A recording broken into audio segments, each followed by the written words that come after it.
there's this huge land potential and these huge areas of land that could be transformed and could be accessed by a more diversity of people, and there could be the greatest solutions to all this converging crisis we're in. But then there's, this other path, that kind of trajectory of like so much land being brought up by corporations and people for offsets. It still comes from the same paradigm of it's quite like it's top down, it's technology orientated. It's not about like small scale regenerative agriculture with communities or in collaboration or tuning into the land more or with earth care values. It's extractive, it's not including people on the land, it's kind of envisaging this future where people aren't really working on the land much. It's sort of scary going to this kind of like, robotic technology. That's like a very real and possible, and some would say likely, future we're heading towards if we don't give more energy and momentum and funding and resources to this other trajectory and path that we could be on, which is kind of giving more land access to a diversity of people and developing actual models that don't recreate the problems. You're listening to the Spaceship Earth podcast with me, Dan Burgess. The concept of the Spaceship Earth is simple. We live on a life-giving rock called Earth, hurtling through space. Like a spaceship, we have a finite amount of supplies with an intelligent operating system, which keeps everything we need replenished as long as we all respect it and use wisely. So an understanding of how this system works, along with deep cooperation between humans and all life, is essential to keep us thriving and the spaceship flying. In this podcast, I'm in conversation with humans involved in regenerating life, shifting consciousness, and reimagining how we can live more beautifully and peacefully. I talk with artists, activists, writers, designers, adventurers, healers, entrepreneurs, creative mavericks, and more. Their stories invite us to participate in the co-creation of a more beautiful, life-sustaining world, in service to life, becoming crew on Spaceship Earth.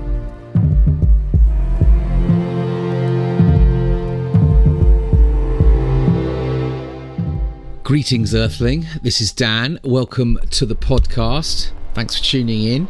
Much appreciated. Hope this finds you in some form of okayness in these unravelling times. I've been off-grid for a couple of weeks, which has been very restorative for me. The first week I kept falling asleep, sort of mornings, afternoons, just spontaneous napping, which I clearly needed and loved. More of that, please. Anyway, back with another episode. Now, this episode was recorded in early spring this year here in the shed, and it's a conversation with Hamish Evans. Now, Hamish is a food grower, market gardener, permaculturist, community and climate activist. He's a co-founder of MiddleGround Growers and Weston Spring Ecological Farm here in Bath, and he's a resident and citizen of Bath, which has been my hometown of the last decade or so. I first met Hamish on the streets protesting around with Extinction Rebellion and the school climate strikes. He is, I believe, another extraordinary human in his 20s who is bringing inspirational vision, energy, healing and community really to the lands of Bath. In this long conversation we explored many threads, including how to shift our grief and despair for the climate and ecological crisis and social justice and direct our own energies towards creating projects with the potential to heal, to bring people together and co-create the new life-sustaining systems we need. We explore new forms of activism, our relationships to the land around us, repairing our divided cultures and communities through food cultivation, exploring shifts in diets and the food we eat, how to open up land access to young, marginalised and new types of growers, new forms of small-scale farming, permaculture and collective design processes, radical cooperation and new forms of food systems that are grounded in places as bioregions and shaping new types of local economies. And we dig into the question, what will it take for a city such as Bath to be able to feed itself when it comes to food security and food poverty challenges? And as we witness right now in real time the effects of climate breakdown here in the UK, with water shortages, soil degradation and crop failures now finally being talked about in mainstream media, the question of how will we feed ourselves becomes perhaps the most powerful call to action for more of us to step into service in these times. And the possibilities here for reimagining and redesigning our relationships with food, with the living world, with the landscapes around us, and with how we relate to each other is quite profound and actually very exciting. So let's cut to it. This is episode 61 of the Spaceship Earth podcast with Hamish Evans from MiddleGround Growers. You're listening to the Spaceship Earth podcast with my dad, Dan Burgess. Hamish, welcome to the Spaceship Earth podcast. Thanks, Dan. Yeah, good to be here. Yeah, looking forward to seeing what emerges. I haven't planned anything, just came out from the field harvesting salads. So. I know, you're probably... Put my wellies into your studio. You know, if I was going to sort of describe a farmer, lots of idea. Look, I've got a bag of salad leaves. I've got a bottle of apple juice. Yeah, all from straight from the orchard. Straight from the orchard. Yeah. Thank you very much. Well, look, it's brilliant it's brilliant we've made this happen. We've been sort of trying to do this, haven't we? Probably for a couple of years, actually.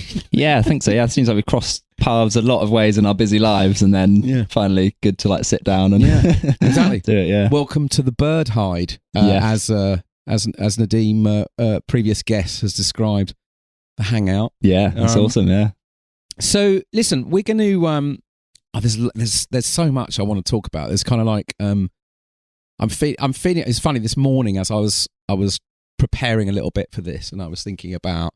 I woke up to this IPCC latest report, which obviously was not the best thing to wake up to. And then it's not that I didn't know anything in it that I didn't know already, but I think it was more the fact that, I think it sort of talks about things like, it speaks to the fact that we I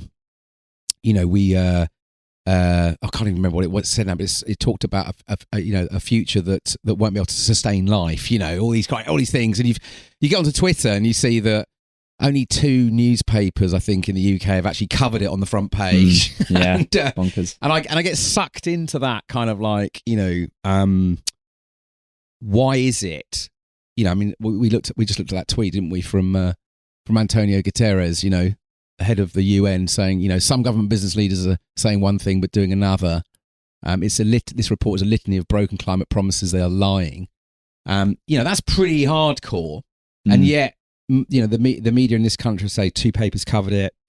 It's possibly the most disturbing thing that the sort of human species is sort of facing into. And so I wake up to that, and then I'm like, oh, no. And I was thinking about our conversation. I was thinking about how we connected, which would have been a few years back on the streets, right? It was through XR and through the youth climate strikes. And so I was just sort of taken back to that sort of that form of protest, that sort of form of sort of exasperation with these times. And then obviously you've been journeying since then into something which I think, for you makes complete sense why you're going, but for some they'll as a farmer now, as a food grower in this place.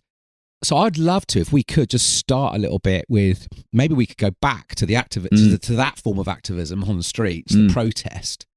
And you could just share a little bit of what that journey's been about to now, and what, because I think we are increasing in a time where, if you haven't quite grasped the scale of the problem in our society, I think more people are starting to understand. And what I find, even this word activism can be still so polarizing in terms of what it might mean. But I'd love to understand a little bit about, maybe the listeners could share a little bit about, what's been going on since those since those heady days of, I think, what had it been in 2019, was it? Like, yeah, it feels like a lifetime ago, but a few years. Thanks. I'll sort of drag it back like one step before, because that kind of precludes the sort of different forms of activism, like you said. So I moved onto a boat when I was 16, and sort of started like exploring sustainable living. You've always been Bath, right? This is your home. This is your hometown. Yeah, actually grew up just down the road from here. Yeah, we're close neighbours, so it's nice to come to your studio here. Yeah. So so sort of grew up. We moved to the boats, sort of partly for economic reasons, but partly to kind of explore this like more sustainable living in community, things like that. So like really like lucky to experience that living in my own home from that age, and then I think that was kind of the start of my activism in many ways, because that was the kind of the falling in love with nature as well, and like just like waking up on the canal to this beautiful thing, like sort of also battling with the elements and like living with the challenges of nature too and things like that. So it kind of like a lot of it kind of brewed from that, and then I think and then the kind of maybe a familiar feeling to a lot of people, the kind of disillusionment came, and the kind of like the hard hitting, like the ecological grief, and like like this is what we could lose as well, and like all of that. So then I kind of, long story short, then came into the kind of ecological activism and the more like oppositional kind of channeling the kind of despair and challenging the anger, but also channeling hope and things like that, because otherwise you wouldn't engage with it. So that's how I sort of came into that, and then came into like Extinction Rebellion, quite active in the youth climate strikes, and sort of arrested for non-violent direct action multiple times, sort of really out there on the streets very most way through uni and everything like that. So sort of came into it through that, and that was a very intense period of kind of, I think now in hindsight, kind of looking at it like not being anchored at all, and that's all right at times, but not sustainable. So not being anchored, but being like deeply in this work of like quite oppositional activism, and quite like we just read out that UN report as well, and that was kind of like, for me, that highlights of this thing of like, we can't wait for government to act now, we can't wait for economic systems to just like shift or through market forces or anything like that. We've got to kind of like now take it into like a new form of activism, and like kind of take it both to our place and to our locality and to the land, but also take it to like ourselves and like the people that are around us and things like that. So I think we were chatting before, like we've got to have that systemic awareness and that like political things like that, but we've got to bring that also and connect it to the local, the grassroots. So through that I've kind of gone through a shift, and I got interested in permaculture, and kind of revived a bit of hope as well, and a bit of like positive action.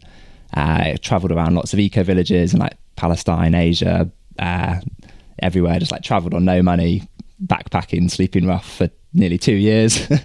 So sort of experienced all of that, and kind of through that kind of explored alternatives and explored like the creating the new systems as well. So it's this kind of idea of like prefigurative activism, like prefiguring the future in the today, kind of in the shell of the old system, and kind of creating these new seeds, even though we're still holding that tension and holding that opposition. So I think, so now where I'm at is kind of bridging those two things, hopefully, and kind of merging that kind of the oppositional and the kind of Extinction Rebellion, all of that energy and all of that climate momentum, which is so much needed, all of the direct action. It's obviously needed because it's an emergency, and like there's going to be no life in my lifetime, and no diversity of life when I'm older if it's not taken as an emergency, like our house is on fire.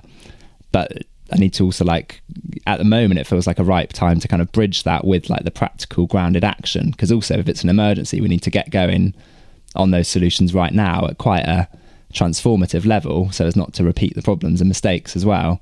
So it feels like bridging those two. So for me, the kind of medium for that bridge has been around like land activism, around like bioregionalism, which we might get into in a bit, around like permaculture, starting market gardens, which we also get into like MiddleGround growers, which is a kind of we're developing like kind of a regenerative farming model for this community as well. So that's how I've kind of bridged the multiple forms of activism. Yeah, no, and it's, I mean, there's a lot in that, and just a couple of things that are coming up for me. So one is that when you're speaking to, I remember, so there's Jana Macy always says there's these different holding actions required in what she calls that great turning, towards a life-sustaining civilization. And there's the sort of, there's the halting the destruction of our natural ecosystems, right? Which is the business as usual thing, which is very much the sort of the early days of XR and, climate strikes, more so XR, but, that idea of we have to slow down the destruction of the living world, still this bizarre kind of logic in our Western culture that somehow we're separate from it. It's like, so there's that holding action, but like you said, and then there's this, what I think she would call like these kind of imagining and designing and bringing into the world these kind of life-sustaining systems, right? Which are building on these kind of extractive industrial systems, which is obviously where you've been shifting into. Very much actually bringing these things into play. Can you remember, because I was just really curious about that. It was funny, I watched on Friday, actually on Netflix, the Rebellion documentary. It's just come out, and it was just, playing back sort of 2018, 2019, the big rebellions, do you remember? And the sort of extraordinary energy and actually the extraordinary things that happened in terms of public awareness and declaration of a climate emergency. And then, obviously how quickly we've now seen, police and protest bill and this flip from this government of sort of getting behind the public opinion, but now obviously shifting away. Can you remember that shift for you then? Because I remember, at one point sort of feeling this, you sort of felt like things could really change at some point. And then there was this complete, I think 2020 and then into the pandemic, it just felt like the moment had gone almost. Can you remember like your own kind of shift from that? Because I remember seeing you up on the streets in London, I think just before you got arrested. But that's a very different, form of energy that you're putting out into the world. And it takes a huge amount of courage to do that. What was the shift for you where you thought, actually, I've got to get my hands into something? Yeah, thanks. Yeah, I think it's a combination of things. I don't think there was one. Maybe it's similar for other people. I don't think there's one moment that sort of it's kind of a building momentum of like this feeling in the back of my mind, and then a few things like burnout contributed to it as well. So like burnout from the activism and realizing that the fuel used for that oppositional activism was not like sustainable regenerative fuel. So kind of through like personally through that of just like actually when I start looking after my own needs and then thinking and if I want to sustain change work and action through my whole life and live hope in a way, then I need to like find a more sustainable fuel. I think you mentioned Jana Macy. I think in terms of what she's done to kind of transform that fuel from short-term fossil fuel to kind of long-term tree fuel, in a way, it's kind of reflected in this shift in our own activisms as well. So I think that was really powerful for me. I did a lot of the work that reconnects, which takes it's a process from Joanna Macy's active hope work, and it takes you from those kind of raw feelings of like, whether it's grief or it might be immense love and gratitude as well, or could be anything like ecological despair. And I've definitely been to the kind of dark depths of those things and kind of taking that through a process and through a collective healing process as well. And it can be through a day or through weeks, or it could be ongoing for a lifetime or through generations. It might even span beyond our lifetime. But it took me through that, and it took me transforming those feelings and emotions as kind of like transforming them into drivers for action.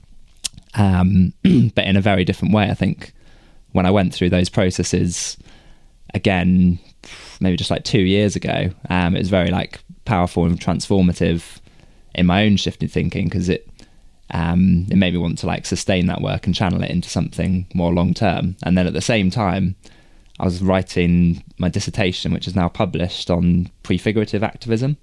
So it was kind of just exploring this question. I try and depict that word a little bit, because it's just tell us about that. Tell us about what that means. So prefiguration is kind of this concept of like creating the new in the shell of the old, creating alternatives.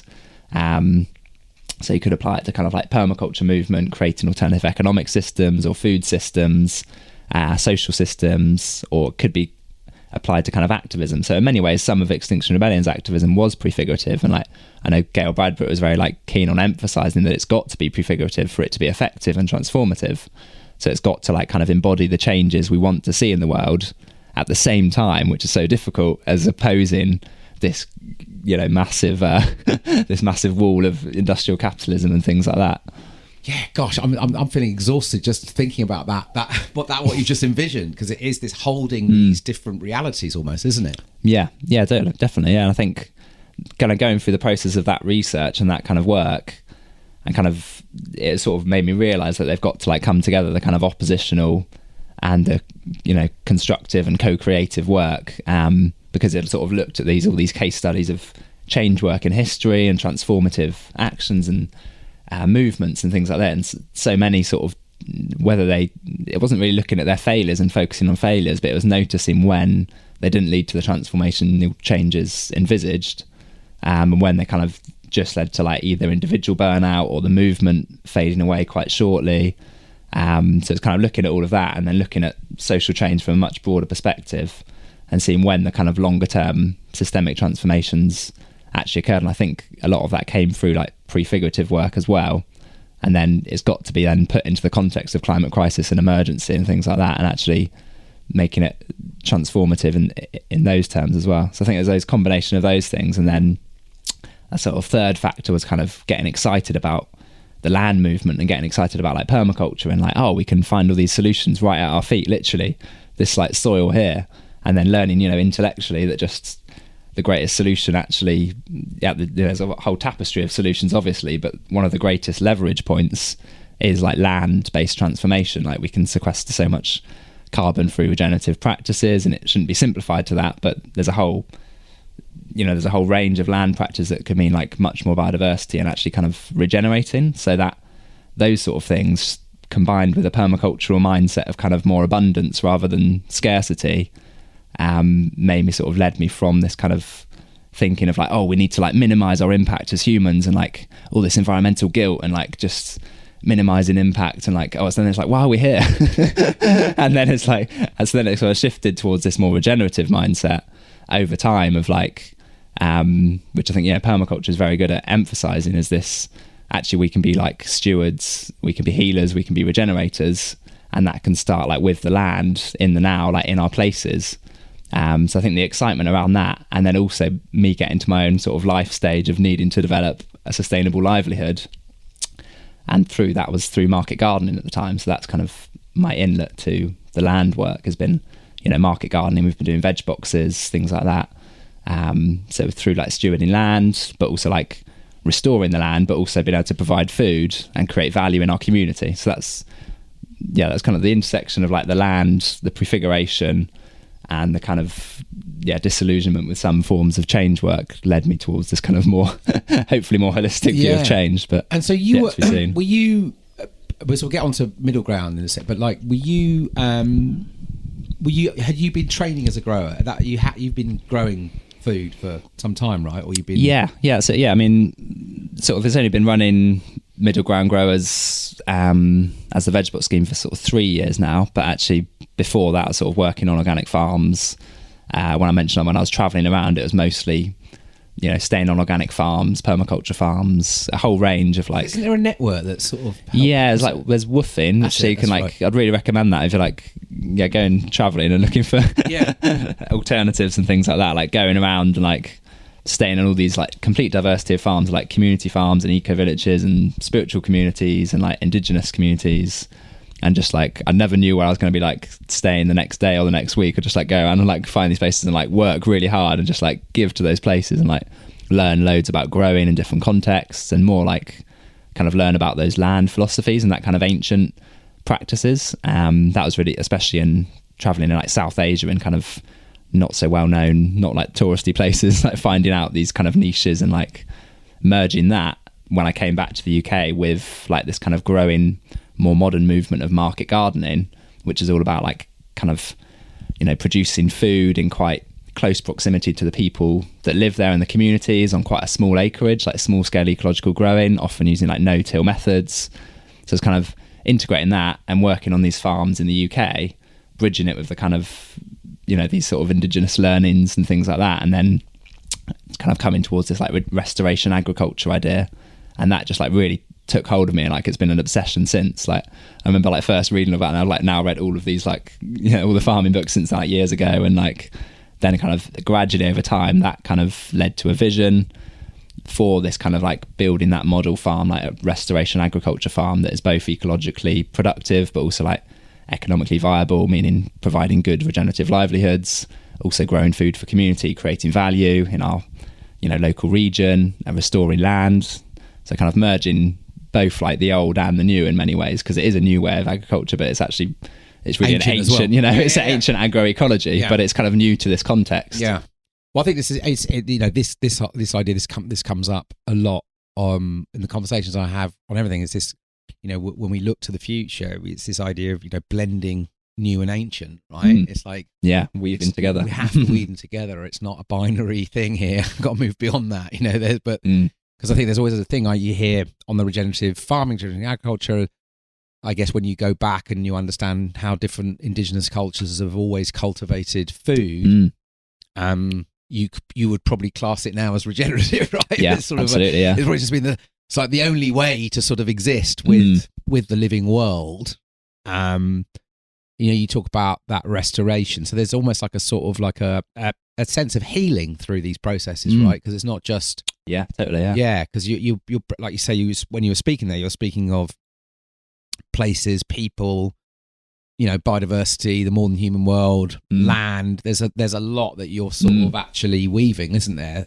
Yeah, I think that's a good way to see it. As the kind of the restoration is primarily starting with the land, I think, which is important at this time. Is kind of we're here as like stewards and earth beings and like restoring this land, but the restoration has so many ripple effects of like whether it's restoration of like our communities and like revival of local economies, or whether it's restoration of like meaningful work, or whether it's like restoration of our souls and like restoration of like, this is what it means to like live in reciprocity and like to speak to people where I live. Exactly. To have a relationship with people. To working outside and on the land. Yeah.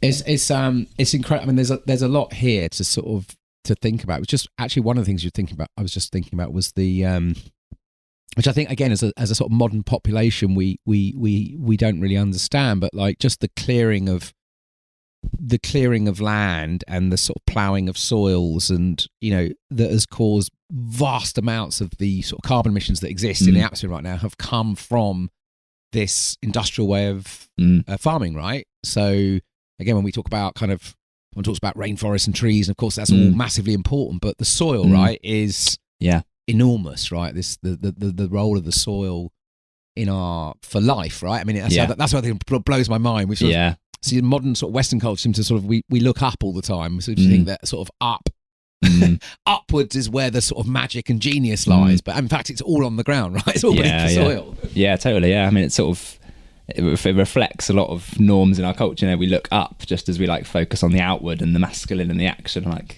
father sky rather than down, and mother earth and inwards. So it's kind of it's all completely interwoven. Like the way we treat earth is like so reflective of the way we treat each other and the way we treat ourselves and things like that. So like the self-care, people care, earth care, which is the kind of the permaculture ethics, is really all totally interwoven there. And but also there's an emphasis within this work of like then taking that from the kind of abstract into like the practical action, and into like even if we don't necessarily do it perfectly as well, like getting this into steps, like we're relearning so many things, and like we're relearning those ancient techniques, and like we're listening to the land, we're listening to the people that have farmed here before, and we're kind of we're sort of going back and going forward, but we're kind of relearning so much. I mean, we'll dig into MiddleGround set, but there's just, as you're speaking again, it's making me think of it's actually the mythologist Michael Mead. He talks a lot about when the sort of human civilizations, when a civilization is coming apart, when it's crumbling, when a story is finishing, which is what I believe is happening now. I think we're sort of coming to the end of a sort of 500-year-old story of colonialism and extraction and unfettered capitalism and all of this stuff. And it feels like that story is there are obviously powers and people that still want to hold that story, but it feels like it's almost becoming impossible to ignore. But he talks about this need for deep remembering, like to sort of activate our kind of deep memories of what it is to be human. In times of crisis, often we don't create the space for that. So there's two things being required. There's this memory, this remembering where we're from, how life works, this sort of ancient way of being. And then, of course, there's this need for imagination to sort of to imagine these new. But he, as you were talking about that idea of like when you're practicing and you're sort of learning and remembering and discovering old ways and new ways, and something about this space that seems like at these times are really calling for that. But it's quite hard to find it in our fast culture. Do you know what I mean? Yeah, absolutely. Yeah, space for silence and space for not knowing and space. Yeah, for totally. Yeah. I like the way you put that. That both that remembering and that like old. It's almost like an old familiar feeling of like going. I feel that sometimes on the land, like working out there, like it does feel like a bit like connecting to ancestry. And like, actually, on our land, we've got an old long barrow, which is incredible, and it feels like on that spot, it's like, oh wow, this is like really connecting to the roots of old culture here and stuff like that. But it is also that imagining, and I think it's difficult. Sometimes I find it so limited and difficult to talk about it sometimes in our language and in our Western worldviews and stuff. Because I think this is another thing that came out of my published work was like. It's kind of, they're not separate either. Like it's sort of the remembering and the imaginal are kind of actually woven together. So like with some sort of interviews with Indigenous activists, they kind of like looked at this prefiguration concept, which is about bringing the future into the now. And it does weave together those time strands in a bit, because it's kind of bringing that vision and where we're going and the more beautiful world we know is possible into like what we're living and breathing and doing now in the best way we can with our own capacities and stuff. But it's kind of bridging that future and the now. But then actually when I sort of interviewed this Indigenous activist, I was really like challenged in a very healthy way to kind of like consider both actually bringing in the remembering side of that, and actually that the kind of our ancestry was prefiguring us just in the way that we're prefiguring the next 7 generations and things like that. So it's actually all completely interwoven in a much more like cyclical way. And it's so difficult to kind of separate those timescales and bring them about. So actually we can almost like remember the future as well. Yeah. We can remember that place that we in our hearts know is like what we're visioning, what we're creating. And that gives us, actually going back to this sustainable fuel, that gives us a really like beautiful, long-lasting resource to kind of motivate and fuel that action. I think it's very difficult to like put our finger on what motivates us in this world, like you said, with all this dark clouds around us and in this kind of like crisis context. But I think a lot of it for me is a bit of that. It's a bit of like remembering the imaginal in some ways. Yeah, and then I guess, because you're on the land, because you're tuning into the cycles of the earth, because you have a felt embodied knowledge of what's going on. And I think I talk about this a lot in this podcast. I think it's really important because I think, again, we're stuck in an intellectual crisis in our systemic world. We see our culture, our media, our corporations, it's heavy intellectually driven. And I'm reminded, I keep talking about this Pat McCabe piece where she said something, I think it was, the intellect is the least reliable way of knowing anything. And it's a useful thing, intellect, but when it dominates how we imagine, how we think about life, how we think about designing things. Personally, I think that's also the enormous challenge we're in, because I feel like in order to make these kind of shifts, we have to feel our way into them, right? And so we can debate these things in corporations and governments and all kinds of stuff. But if you're only just intellectually jousting with each other all the time, which is what happens in our power system, and you're not out and you're not really, like you say, you're feeling, this entanglement of past and future, and it comes through being in relationship with all that is alive. Do you know what I mean? So it's like it's sort of, I was thinking, like, how do we get everyone out on the land or into the woods or into the waves? Then that will help sort of open this process up. But anyway, just it's fascinating that it does feel to me that this this more beautiful world, it has there has to be you have to be able to experience and feel your way into it. Not just sort of intellectualize it. Do you know what I mean? Yeah, definitely. I think that's spot on with like that Pat McCabe thing of like not letting the kind of the mind and the intellect dominate us, getting into the solutions it just through that lens, because otherwise we can repeat past patterns. People, when people were like ploughing up the land for industrial agriculture and stuff, that was through a very rational intellectual decision of like, there were famines and there were things like this, and there was like land available. They weren't aware of the consequences, and we never will, and we aren't aware of the consequences of like whatever we're doing now. We don't even know if we're aware of fully of like the consequences of some of the most pioneering regenerative agriculture. So we've got to like feel into it as well. We've got to like feel like that's where intuition comes in. And so it's kind of this weaving together of like head, heart and hands.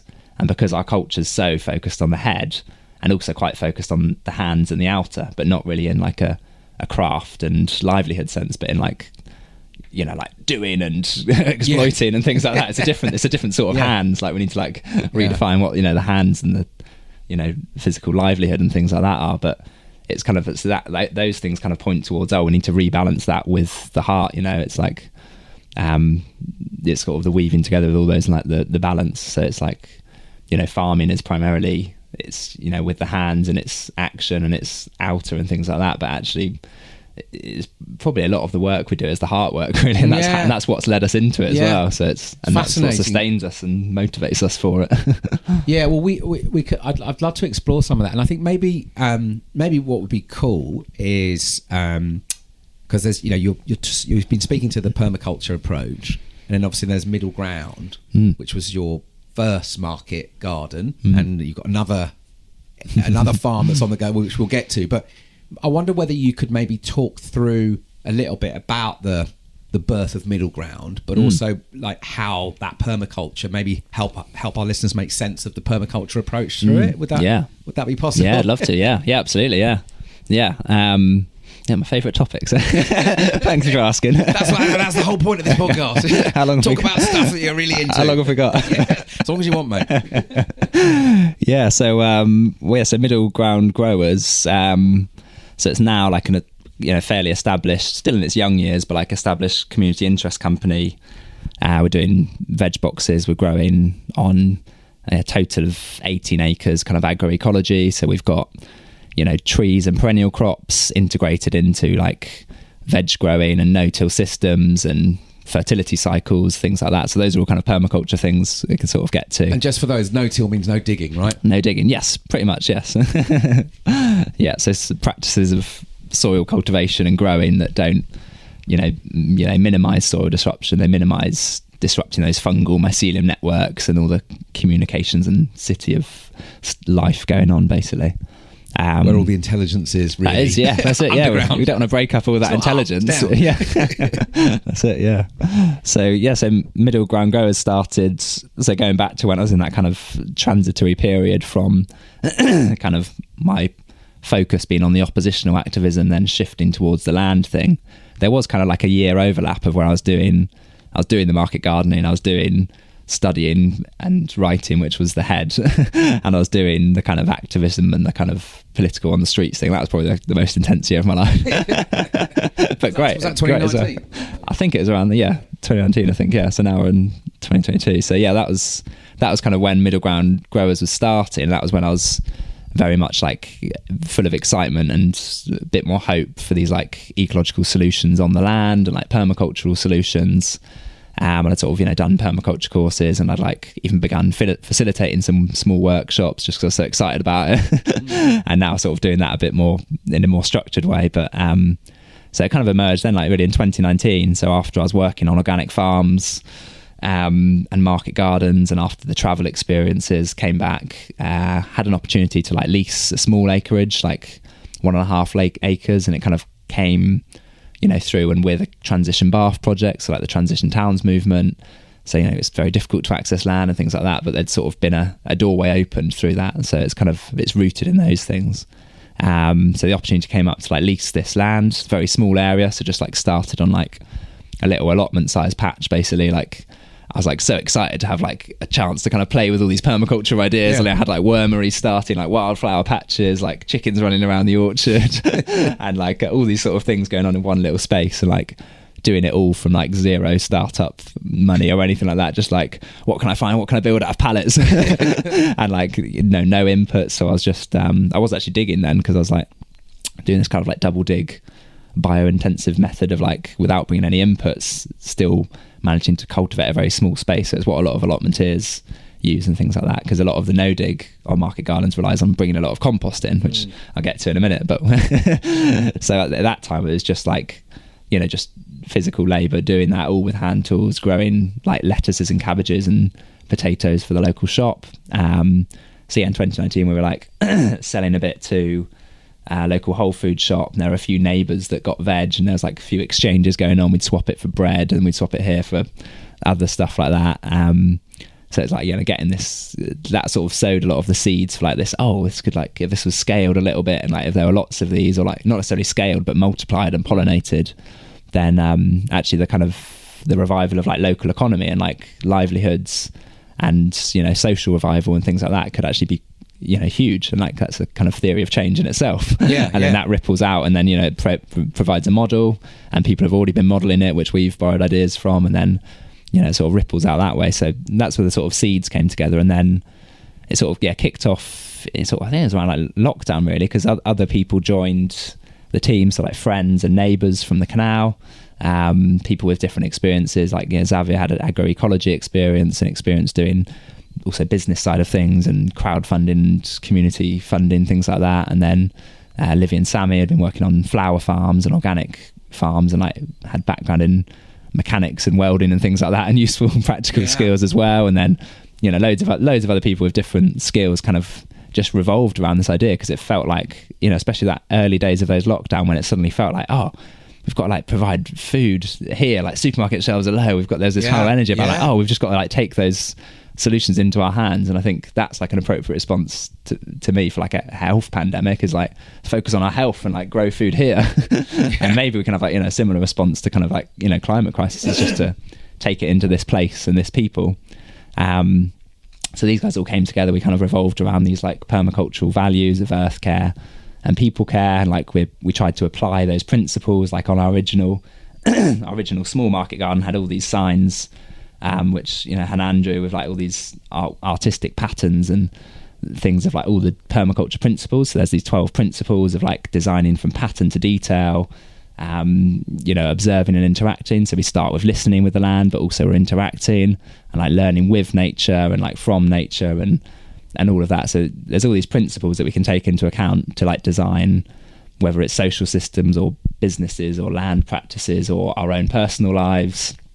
We can apply those kind of permacultural things to that to kind of create ideally like a regenerative, you know, whether it's an organisation or a livelihood or anything like that, more regenerative systems basically that are working with nature rather than against nature. That's kind of the original concept of permaculture. So from that we had this, you know, small market garden. We were growing food for a local community. We got to like, you know, 30 veg boxes in the early times of the pandemic, and then like huge waiting lists, but we had this small acreage. And, you know, we're just doing it with hand tools and things like that. So we did like markets and all sorts of fun things, and delivered by bike, growing, you know, completely organically and very minimal inputs at all. And then we kind of developed the infrastructure a bit more, you know, had more polytunnels, had like a solar barn that powered the whole farm. So it's like, you know, a few kilowatts of solar power that powered our huge delivery trike that was made by Cycles Maximus to like carry 50 veg boxes. It's like a beast, it's like a lorry but a bike. And it powered like our tools. So we had no machinery or anything. We just had like a few electrical assist tools, like, you know, things that are powered by drills, and like quite interesting inventions for market gardening and small scale farming. And we just charged them off the sun, used them on the farm. So that those sort of things enabled our systems to become like a bit more efficient, and then kind of meet a bit the economic systems where we're at, and be able to develop it into a livelihood more. Because then we, you know, when you're dealing with the current economic situation, it's like, you know, we got to harvest this many carrots to be able to sell them at £1 a kilo in this amount of time, and it's kind of like bonkers. But we've actually been able to make it work and make it economically viable, which is very unusual in like small scale organic growing, but becoming much more viable over time as these no-till methods prove to improve productivity and everything over time, because you're like regenerating soil health, because you're like using minimal input, so it's less overheads, things like that. So it's, yeah, so that's like a key focus for us at the moment, is making it really economically viable, providing really good livelihoods, and kind of upscaling the mission from that small market garden setup to now, you know, moving forward to like 20 I think it was December 2020, then we, as a team of 4, we collectively purchased 15.5 acres. So that's on the other side of Bath, so like a few miles from our other market garden. So the idea was to kind of run the 2 sites in tandem, kind of providing this hyper-local food movement, and they've actually we've got more market gardens starting on the other sides of Bath now. So there's kind of there's 4, but we'll get to in a bit. But so it's that kind of hyper-local food movement, but also being able to do it on land that we, even though we don't believe in land ownership or anything like that, actually been able to secure that land almost like a land trust would, because we've bought it collectively through funding, community funding, things like that, and through like all of our life savings. Just like, we've got to go for this. It was in the middle of lockdown. We were like, this land has come up. It's right on the edge of Bath. It's like really beautiful, fertile land, spring water, lovely sandy soil. No trees or anything, just monoculture grass pretty much. So that's like the potential to regenerate was high, even though it had been managed well in the past, but it's still like not the kind of agroecological diversity we'd like to bring to it. So that's our implementing vision right now. That's what we're doing. We're kind of implementing a permaculture design on a bigger acreage on those 15.5 acres, and we're kind of upscaling the model. So we're doing like 120 veg boxes this year. We're doing like wholesale to half a dozen local outlets, much more like a bit of like UK wholesale, things like that beginning. So it's kind of, the model's like upscaling, and we're also moving towards more perennial crops. So like perennial crops are ones that like keep growing each year, and it's not like annual stuff you just like harvest and then cultivate the soil again and then harvest again, and it's more like perennial, long term. Like, tell us about what sort of perennials we'll be looking at. So like nut tree crops is one, fruit, berries, perennial herbs, fruit trees, things like that. So we're kind of integrating those things more with the design of the land, and those things actually also like do things like stabilize the soil, suck carbon out of the atmosphere. More tree crops and more perennial bushes and things like that creates much less soil erosion. It stabilizes the ground. So we're kind of like mimicking natural systems, like a forest garden. So that's kind of where we're kind of up to now in a nutshell. Is kind of, we've been through a whole like permaculture design process for that land. So we've been like applying all those principles and ethics to, like, it was over a year of like observing, interacting, getting all these surveys done, getting all these people with knowledge of these things and like understanding of the land, and like neighbours and things like that, to kind of input onto this whole design process. And like, it's a social design process as well, because we're building an organisation that's going to be resilient to all of that. So it's really exciting time, because now we launched a crowdfunder. We raised £100,000 for the startup costs. So we've been getting going. We've like put all the trees in. We've got hundreds of fruit trees, thousands of hedgerow trees, nut trees, berry bushes. It's all planted now, which is great. And all the buds are coming alive. It's springtime. Yeah.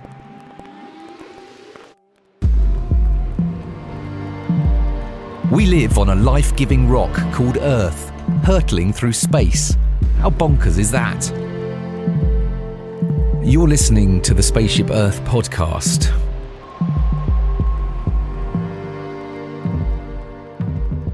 Well, because there's a lot. You've been doing a lot. Because I remember watching the MiddleGround pop up, and then the Weston Spring crowdfunder.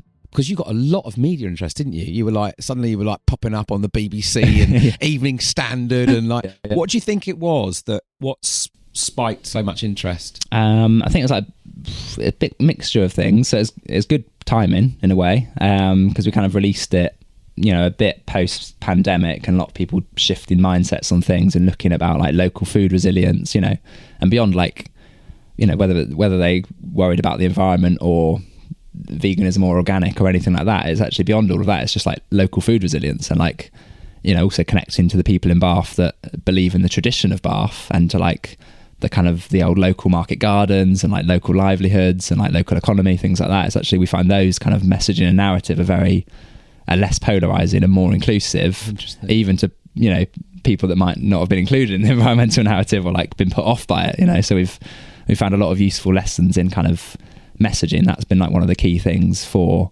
this to work. So we kind of discussed that a lot, and like talked to a lot of people, and like, and just like looked around that whole messaging side of things. So the messaging was crucial to be like, we did frame it as like, ecological farm for Bath. So it was very rooted in the environmental context because there's a lot of energy around that. We released it just after COP when everyone was feeling like, oh, there's no action. Where's the stuff on the ground? Just massively deflated. Yeah, totally. Yeah. And then everyone was like, oh, look, there's this local farm down the road from me and they can, growing food and doing it in an ecological way and like that sort of thing. So I think that appealed to a lot of people at that time when there was like a scarcity of real sense of action, and it was sort of bringing a bit more like real hope and lived experience of it, and I think so that was quite key. It was also like community engagement from the start and sort of doing a lot of groundworks to it as well, months before the crowdfunder, like already getting people involved and groups and local people and all sorts of things. And I'd say also kind of that we'd already created a bit of a model, so we'd already had several years of establishing that like viable thing that people can feel like they can commit to it. We're kind of like already done a bit of the groundwork, so I think that's part of it. And then I don't know quite how it sort of took off so much in the media as well. We did use the opportunity to like shout more about the farm than we ever would normally, and it's like a bit more than we would comfortably, because it's just like, oh, we've got to like make this happen, and we were just like, so it was like this intense period of 10 weeks of like crowdfunding, like we need 100 grand to start the farm, and that's actually like the bare minimum for all the kind of infrastructural, all the costs that come with it and all the fruit trees and everything like that. So I think it was just come from that drive of like really like we've got to like make this happen. And then we sort of got some media attention, and then it kind of spiraled out from there. The message kind of caught hold, and we kind of used some previous networks, but a lot of it was quite new stuff and just quite like a lot of land magazines and different sort of niches as well, and unexpected places, like getting in the Telegraph and things like that, and the Times. And that piece, I think that's interesting. I'm not from these lands, moved here 10 years ago, but that you were just talking a little bit about that story of Bath and place and market garden. Can you just talk a little bit about like what you know about that, because I think that'd be interesting for folks to understand, because I think also at this time, like we're in this, if we in this time of where so much change is being called for, and these ideas of we speak to bioregionalism, but actually really coming back to places and sort of really kind of you talked a little bit about how you spent that year almost sort of listening and observing, but when we start to look back at the kind of roots of a place, it's such an interesting time to really, I think, for more folks to sort of consider that, right? So tell us a bit about that Bath story. Yeah, sure. Yeah, that was definitely a big part of the last few years' journey. Really, it's like kind of reconnecting to place, both like from a very personal sense of like, actually for me it was like realizing I am in this place and that I'm like rooted here, and also that I wanted to be here long term. That was quite a big thing. Not that you need that to actually root and connect to a place, because there's lots of like traveling and pilgrim cultures, and I'm part of a traveling boating community, and actually we connect more to the water, and that's like not a fixed place so much. So there's all these things about like it's not like this fixed place on one bit of land necessarily, or like that's because that can come from the kind of colonial thing. I've got to be like careful with it, but I think true, like understanding like that you're truly part of the essence of that place, and you can become that. That was like a more like personal journey through that process. And then there was the kind of like the mind stuff of like looking into all the history of it, and like realizing that like it wasn't long ago like this city and its surrounding bioregion and the valley was like totally self-sufficient in food. And it's like people think it's like an impossibility, and it's like it's not really. It's like it wasn't too long ago we were there, and actually there's so much like potential of this place for like growing and things like that. And actually we were exporting apples and cider and all these other things, and so it's a really like vibrant local economy of like food markets and things like that, and markets every day in the middle of town. It was actually by local organic producers, things like that. So we've still got like there's still essences of that still in Bath at the moment, almost like holding on and waiting to like resurface and re-emerge. So we've still got food market, we've still got market gardens, but it's weird at the same time they're kind of like been dying out for decades, through like all these sometimes uncontrollable forces, the economic pressures, global capitalism, people becoming disconnected from place for various reasons, but at the same time as that kind of decline, there feels like this kind of complete resurgence, both in like the market gardening movement and the local food production, but also this kind of resurgence of like people stopping still a bit more, like where am I, and like connecting a bit more to the nature around them, to the plants around them. And like actually lockdown was, you know, good for that in some ways, in terms of like people actually realizing, looking outside their door, both to where their food comes from, but both also to like the nature of that place around them, and like people, you know, enjoying those spaces more and realizing that it's like a privilege to have those spaces. And there's, you know, so much there. So we're kind of looking into the history of this place, and like also again linking to those things of like remembering and imagining. It was like looking into that fed into what we were imagining and envisioning for this place, and what was kind of the potential of the place of becoming. So, you know, what we envision, you know, I can sort of speak briefly to like the vision of this sort of area and this like land bioregion place. Like we're sort of developing this with like a group of people as well, and it's kind of been emerging a bit over years and kind of bubbling up, and it links to this like market gardening and like agroecology, regenerative land, but it also links to like community and local economy, and kind of the personal connection to place. So there's a few sort of things we're exploring, and we've talked about like the kind of local bioregional group, which I think has got like a lot of potential at the moment. It's kind of like using this energy of like environmental awareness, ecological emergency, but also people wanting to like connect more and after social isolation and things like that. So it's kind of using all of that energy, but like at the moment there's a bit of a thing of like where to channel it and like where's that going next. And I sense at the moment, you know, sensing in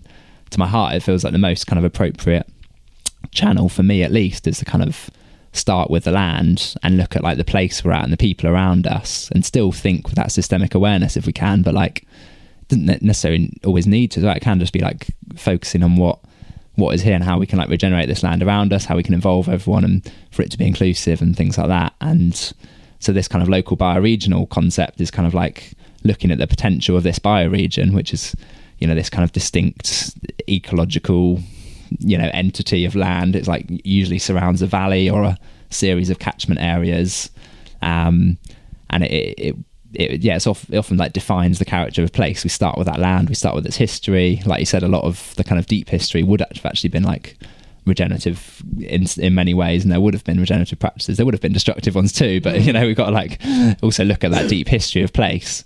So the kind of bioregion, the potential of that bioregional design, you know, could lead to things like a kind of permaculture design process for this whole bioregion potentially. So that's something we're looking at locally at the moment, and it I feel like that's got a lot of potential, because taking that permaculture design lens but for an entire bioregion actually joins up a lot of the dots and joins up the people care and earth care and social systems and everything like that. So what that might look like is, you know, a bit abstract in the when you think of just like the permaculture design process for this massive area.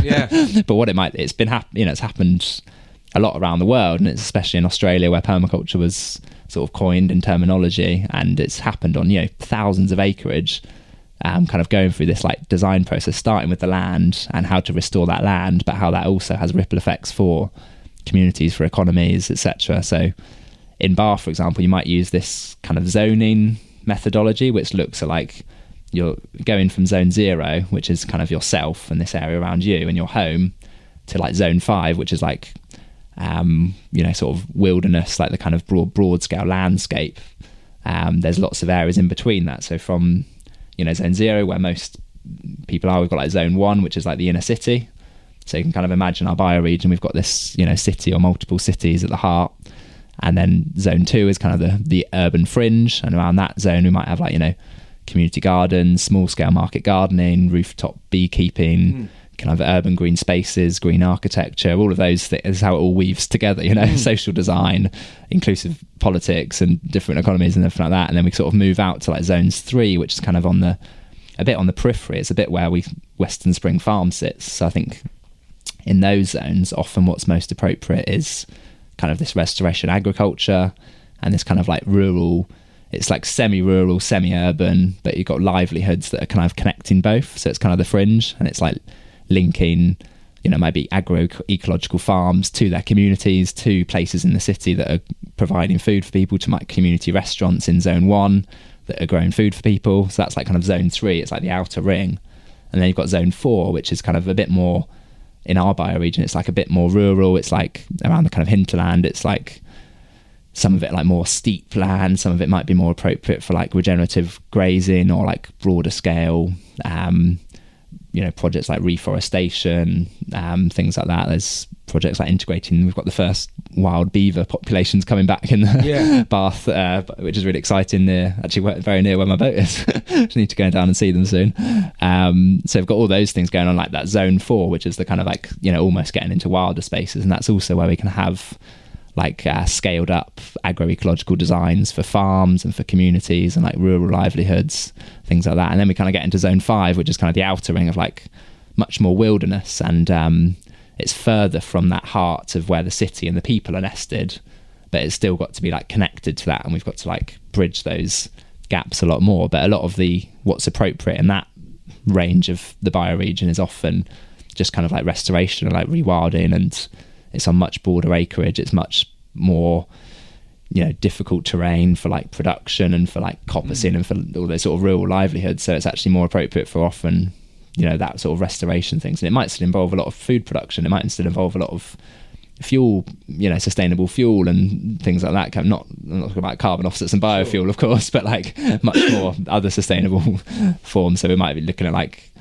broader scale, like nutteries, for example, where we can actually provide the bulk of our calories and proteins and stuff, which at the moment is not economically viable. And when we harvest our nut trees at the moment, barely cover the costs of the time harvesting, let alone shelling them. I mean, it's fascinating listening, because as you're talking, I'm imagining this, and I'm getting very excited. But then I go to the thing, what's at the heart? What seems to be at the heart of this is cooperation, right? It's like there's a understanding of an interdependence, and that everything is needed to contribute to the health of the whole. And so I look at that paradigm, and I think the paradigm we're in of this highly competitive systems at the moment, where you might have, again, I don't know, because I'm not a farmer, but I imagine, as you go outwards, for example, at the moment, well, actually probably everywhere, but you've got this competitive mindset that will exist within access to land. What's the thing that you might grow on that land? You're probably cultivating something that you can maximize your profit on. It might not be. It's probably quite destructive to the long-term future. I mean, all of these kind of, because again, we go back to where we sort of these different stories with this, the old story of competitive farming, based on short-term yield and productivity, where you're sort of like blasting it with fairly destructive inputs to try and keep that yield and all that. And so I guess just thinking about, because I even think this on a micro level, I'm thinking here, I grow a bit of veg in my garden. My neighbours grow veg. There's a little allotment down there. Everyone seems to be growing a bit of veg. And usually by about sort of September or so, everyone's putting stuff out their doors, right? Because take some of my beans, or like my courgettes have turned into marrows or whatever it is. Yeah. But you kind of, I sometimes think, what would it look like if we were joined up? Like we were sort of going, well, I can grow here where I am. I always get like really good beetroot harvest, for example. But your neighbour might say, well, we can grow X, and you actually get into that culture of where you're sort of intentionally thinking about stuff in a more joined up way. So I guess that's what this is all about, isn't it? Yeah, definitely. How does that? Sorry, I've been rambling. I'm thinking as I'm speaking here. But how do you what are you learning from this type of visioning that you're doing, and how you're starting to, for example, I guess how are you bringing people together from these different zones, for example? What's that been like? Where is it working? What are the kind of I guess I'm really curious about how do we make this stuff go faster? Do you know what I mean? What's blocking it?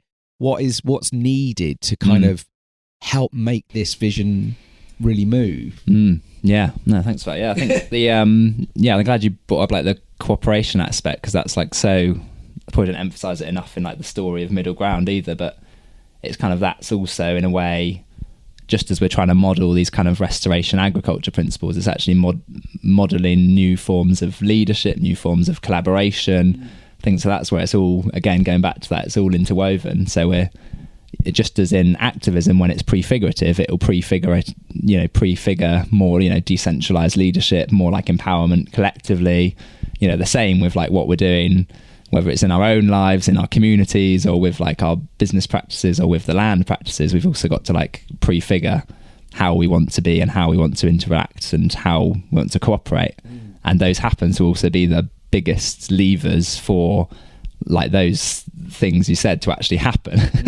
And also they're totally necessary on a much like deeper collaborative model to be able to collaborate and cooperate with not only the people we like align with an ideology, but to be able to like cooperate with all of these stakeholders and all of these, you know, even with the most challenging and like the old inertia and the kind of old systems, we've still got to like bridge a little bit as well, because if we want to get beyond what we spoke at the start of our sort of political, you know, our centralized structures of institutional power, where it's just so divisive, so binary, and we've got to move beyond that. From, you know, it feels like these spaces where we're building from the bottom up, we have to move beyond that. But I'm guessing you must be running into that tension all over the place. Totally. There's both. It does go back to both that kind of, we both got to like model the new forms of that collaboration and cooperation, which is kind of in many ways kind of like the nice bit. Like, you know, we're modeling like collaborative agroecology. We've got like a great team on the farm, and we're finding our roles and responsibilities, and we're like modeling like more collective leadership and like empowering each other to do different aspects of the farm, whether it's like business or propagation or animals or agroecology and that sort of thing. We're kind of, you know, working with that, and we're also modeling on a more like bigger scale. We've got, you know, with the training aspect and like with our trainees, and they're like taking on new market gardens around Bath, so they're like, it's kind of modeling new forms of producer cooperation as well. So we link up with a lot of organic farms already, like people we know or like farms I've worked on, you know, with around the area, because there's, you know, not that many like small scale organic farms around here. So we, you know, cooperating with them to be, it's coming over time. Like we want to like develop this kind of producers cooperative model, but we're like collaborating with them, but also with our previous trainees who are now starting. There's 2 new market gardens in Bath starting with those guys. Amazing. And so it's not like competition, like, oh no, these new market gardens are starting, they're going to take all our veg customers or whatever. It's like, actually no, it's like we've got so much work to do to provide the food for this city. This is like just what we need.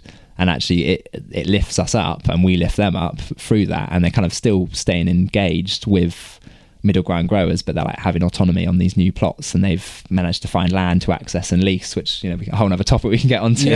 But it's modeling that new form of cooperation as well, so that you're operating off a value system basically. Essentially so it is like kind of modeling that, trailblazing that new and old way of like, you know, we're talking to them about, oh well, can you grow like the onions and the radishes, and then we're growing this sort of thing, and we're still like trying to grow a functional diversity. So we're not just going into like, you know, monocultures and things like that, but we're like working to what the land wants and requires. Like you said, your land good for, you know, beet shoots and stuff like that. It's like kind of doing that on a different, you know, on the farming scale, and like linking up these different growers. And we're talking to a lot of old market gardeners around as well, who are quite, you know, in there, not all of them, like not to generalize, but like sometimes it's both, you know, we connect on the kind of local food and market gardening and local economies sort of thing, but you know, the kind of mindsets and approaches to farming are fairly different in some ways, because it's, you know, it can be like, you know, tractors and chemicals and stuff like that sometimes.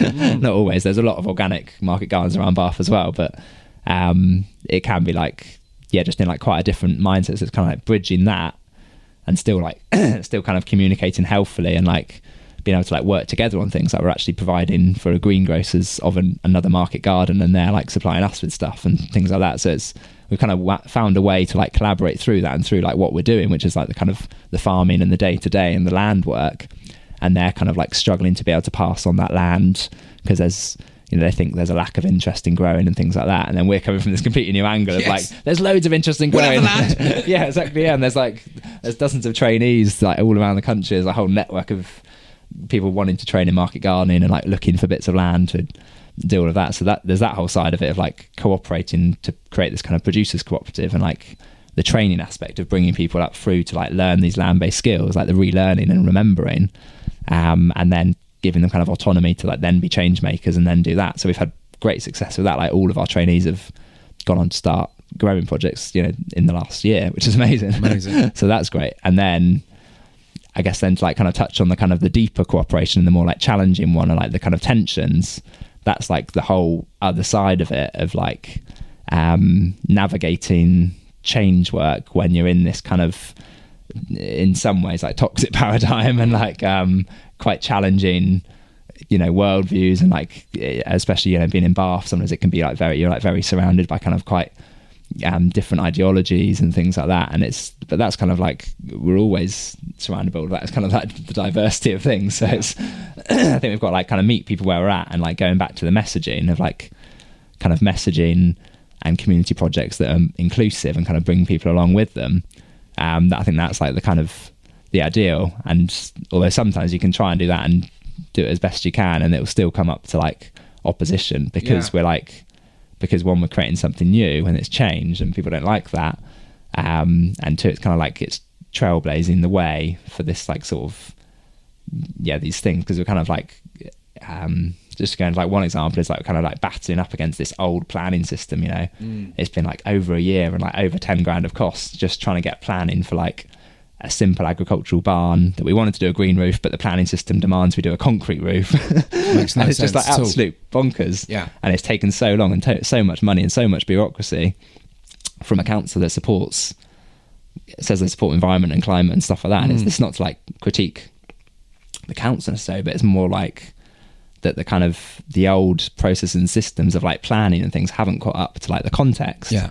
And they're also not inclusive of or considering of like small scale organic farming, or of like young farmers, or of, like generations, or people that don't have access to land, or like loads of stuff, you know, or like, you know, ethnic and black minority groups trying to access land, anything like that. So it's so difficult to like kind of butt up against these systems. You know, we keep getting into our flow of momentum and like just wanting to like get going with the things, and we're doing all we can with it, but then we get up to these like big barriers of like, as soon as you want to make like a big impact, you meet this big resistance, you know, just like with activism. So that's why we've kind of got to still keep a bit of a foot in that world of like the oppositional, and a bit like at sometimes just like, you know, we are trailblazing this new way of like, you know, small scale organic growing and, you know, new food production systems, but also old models of local growing and cooperation and things like that. And like, people aren't even used to like seeing a team of people running the land. It's just like, what? So it's like meeting the resistance to that, like with local farmers, they're looking at it with interest, because they're like,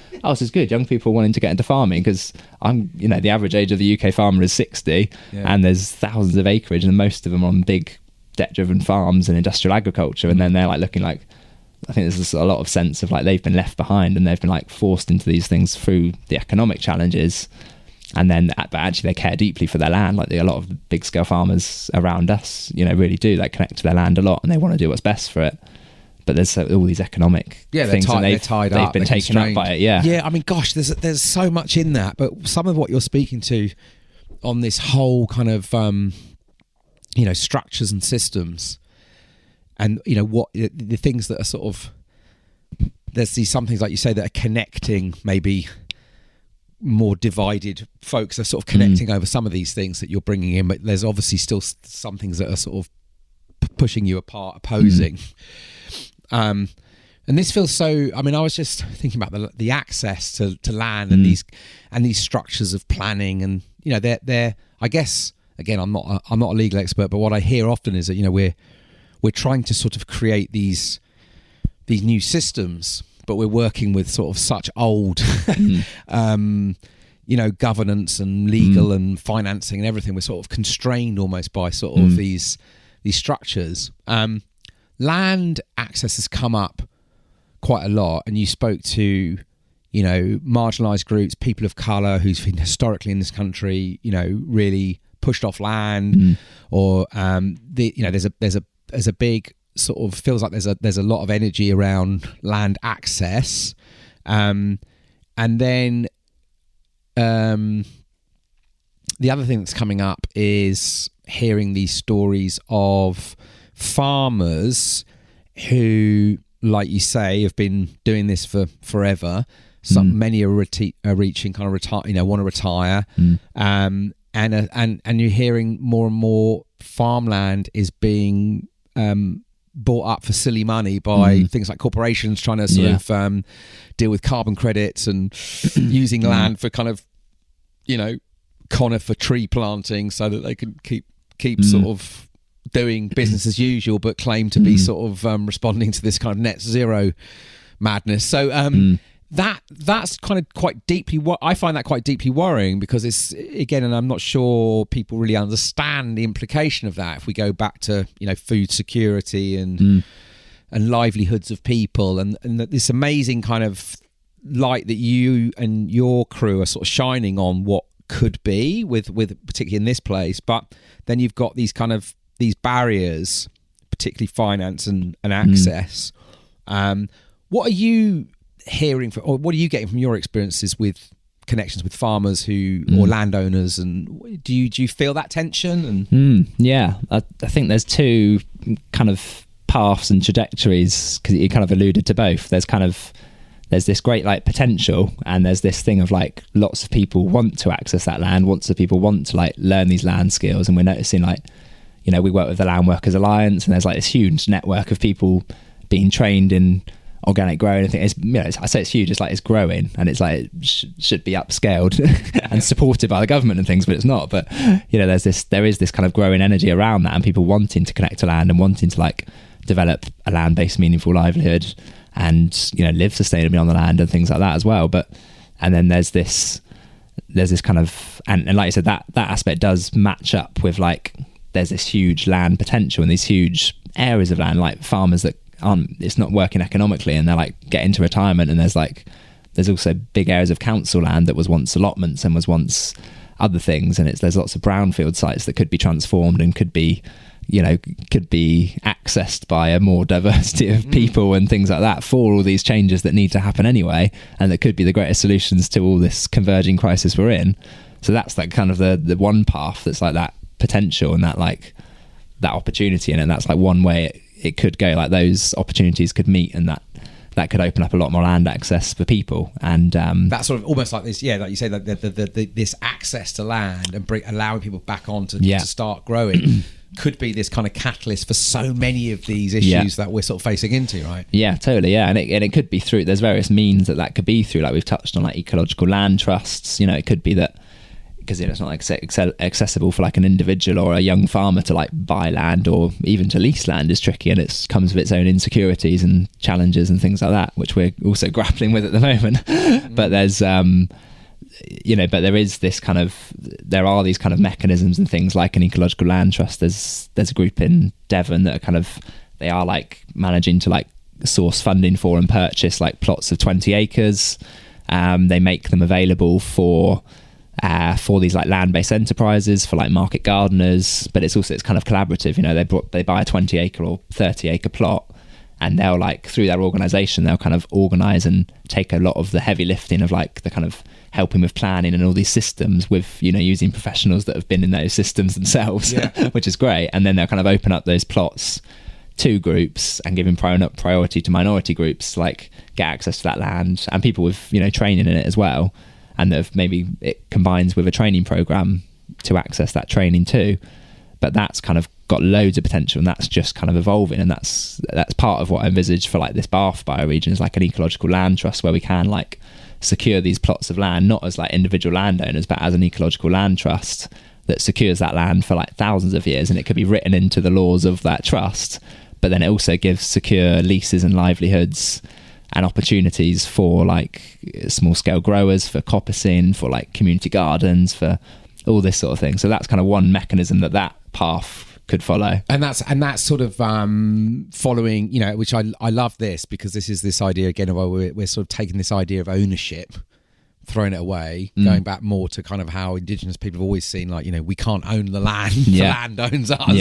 And like you say, you become, rather than an owner, you're a steward of for however long you're there for, right? And then you hand it on to whoever comes next, and you keep this kind of cycle of, you break this idea of ownership, which has become probably at the root of so many of our problems, right? Yeah, totally. Yeah, I think there is, you know, there's so much appetite for change that there's also like, there's parallel movements with like kind of, you know, occupying land and things. That's kind of like more in the oppositional realm, but, you know, maybe those are also needed to kind of kickstart, you know, those challenges. But there's also the kind of co-creational work of like just like working with current landowners, and like, you know, we're talking a lot with our neighbours. There's one neighbour with, you know, 100 acres, and he's really open to like permacultural stuff and to like, you know, leasing areas or, you know, even long-term leases for kind of like these new opportunities and kind of developing a permaculture design for that site. So that's really fascinating. And leases that are accessible, would you say? Or I mean, yes, yeah.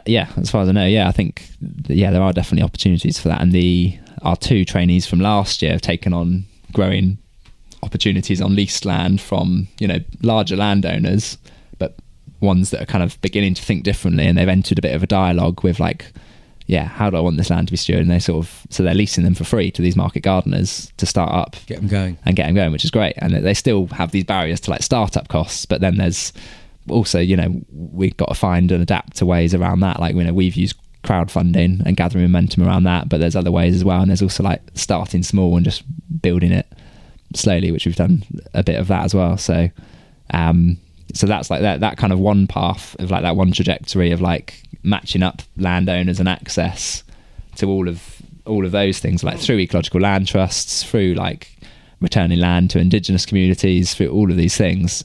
But then there's, you know, this other path you've alluded to, this like kind of trajectory of like so much land being brought up by like, you know, corporations and people for offsets and kind of just as an asset bubble thing, and like, you know, Bill Gates and Dyson buying up like millions of acres. It's absolutely bonkers. And it's like, you know, I think Dyson's got more acreage than anyone in the UK as far, last time I looked. It's like, and you know, there's some things in there, you look at the plans for it and things that look like, oh, he wants to do like regenerative agriculture in this place and do that, and then you can kind of look at it, and this is where it's not black and white, because you look at that and think, oh, that could be a good thing. Oh, someone taking a lead on this, buying all these land and like doing regenerative agriculture. But I think that's like coming from, as far as I've looked into it, we'll look into it more deeply, but it still comes from the same paradigm of it's quite like, it's top down, it's technology orientated. It's not about like a small scale regenerative agriculture with communities or in collaboration or tuning into the land more or with earth care values. It's more like it's seen as like a commercial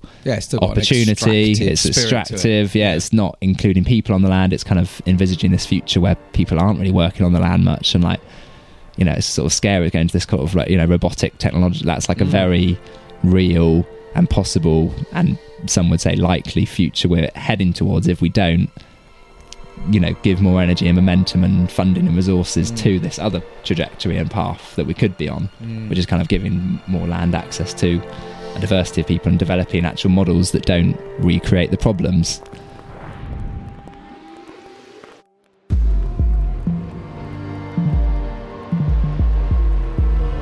You're listening to the Spaceship Earth podcast with my dad, Dan Burgess.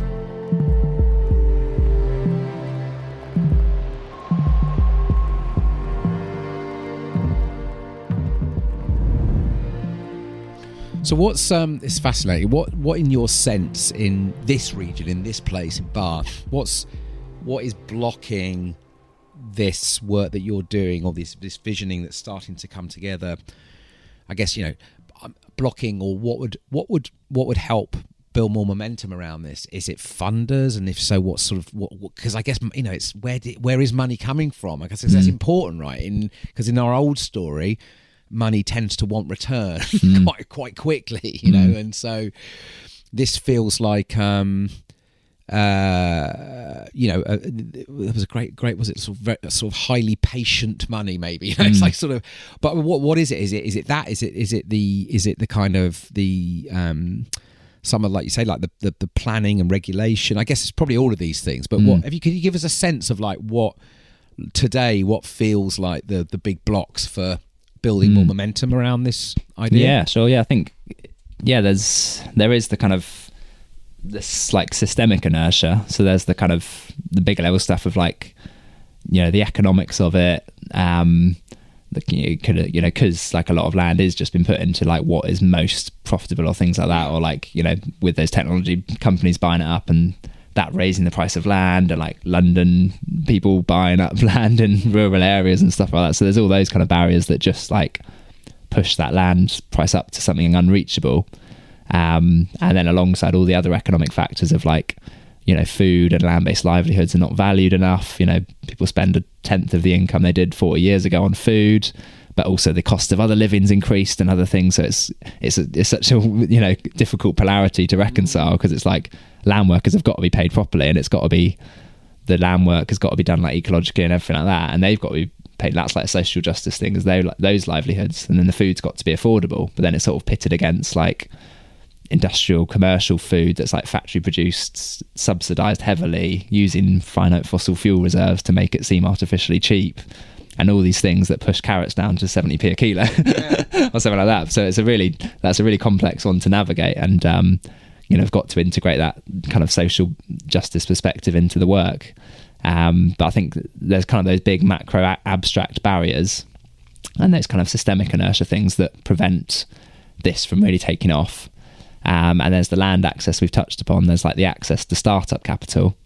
So, for our trainees from the previous year, then they're starting on very tiny budgets, and, going to see how it goes the first year. But really, then if they had like the ability to like properly start it up as they could, they've got the skills, they've got the land, they've got the outlets for it, because there's more growing demand for local produce, things like that. So actually it could spiral off just from a small injection of that initial capital. I know it's like how long's a piece of string, but for a small, for a market gardener that's coming out of an apprenticeship, coming out of training, has effectively potentially had some, got a lease for either free or has got a small rent. Like what's the sort of startup capital they require, like ballparking? Ballpark is between £7,000 and £10,000 to like get very basic stuff like the tools, getting the compost, getting a polytunnel for propagation, getting the actual things, and like maybe the first few weeks of kind of getting stuff set up, and like the labour costs have got to be included in all of that. So they're not just like I the first 2 years I wasn't paid for any of it because we didn't have any. And then it was only when we started making a proper income from veg boxes, which comes in like year 2, year 3. So now we're going to be able to like pay ourselves full time, which is great to build that. But I think in that initial year it can be something as small as £7,000 to like put that into it. And then obviously we'd already built that model and done that on a small acreage, and then for like the larger agroecological farms, like the next kind of catalyst, the accelerator program is kind of like that needs like bigger investments. That needs like, if you want to do like long-term perennial crops, proper infrastructure that's also like sustainably built, and all of that needs like a bit more. So there's kind of that access to startup capital is a big one, and there are some solutions being found for it, but some of them still operate in the kind of existing like loans and kind of that sort of thing. But there are some interesting bridges. There's like the Oxford Real Farming Conference and LEAP, and there's various organisations that are kind of helping to kind of fund that transition. It's much better in a lot of other countries in Europe, where they are providing those like, there's almost like startup programs. You get like free or even paid training for young farmers, and so there's all these things that could happen. Exactly, it's just taking me back to like that IPCC report and thinking like, we're subsidising more fossil fuel infrastructure, right? Billions that we're subsidising more, even when like the scientists are saying, you're taking us into an unlivable planet, and you think, why aren't we subsidising young farmers, right?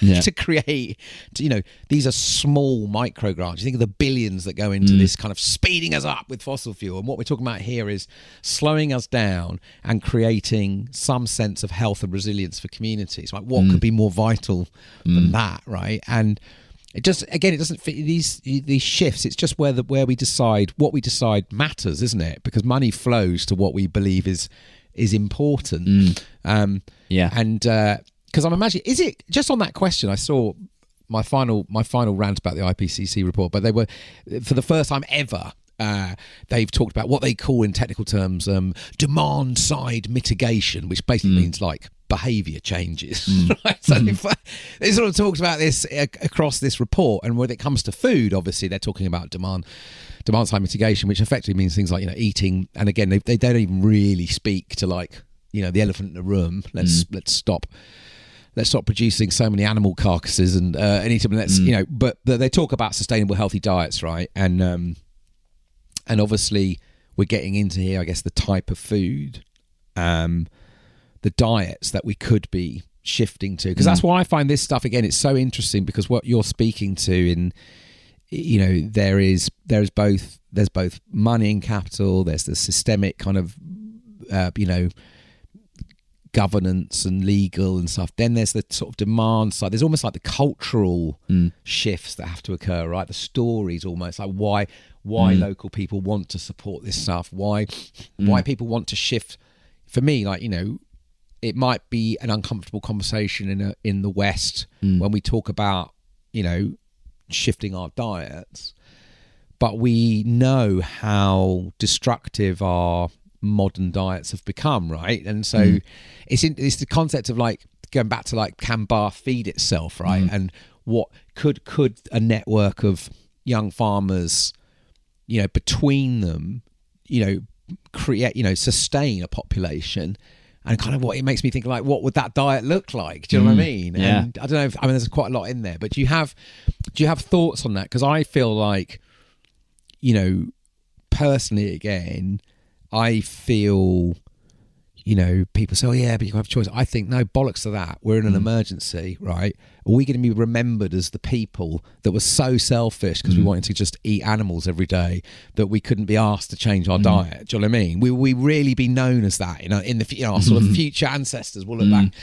I think, you know, it's not saying, but so for me, the idea of a different form of diet that's local, that's highly nutritious, that can be so interesting as well. But I think, like, that's a conversation, that's a story, that's a narrative that for me also is really important, right, for this stuff, because helping shift people to something. Yeah. But I guess there's a lot in it. I'm not sure what question I'm asking you, but I just wonder whether that idea of where that idea of, you know, feeding a place that could feed itself. Obviously, diet and the types of things that we're going to eat must come into it, right? Because we can't keep just eating everything we want whenever we want. Yeah, no, I'm glad you brought diet up, because I think it's it's one of those things where it can easily think it's not relevant, like our kind of like personal individual diet and things like that. And I've definitely been in that space before, like when I was in, you know, activism spaces. I think I was just feeling a bit like, you know, like all this individual action doesn't matter and everything like that. And like, I actually totally understand that. But then I think now, like, through connecting to food growing and through like really questioning diet and like where my local food, you know, my nourishment comes from. Is it food that's alive? Is it, you know, energizing me? And is it, you know, just from a personal perspective, but then is it also restoring the planet and things like that? So it's now come back round to me of like going beyond that polarity of like individual and systemic action, and actually, you know, it's like both, and it's like the dance between them of like actually our,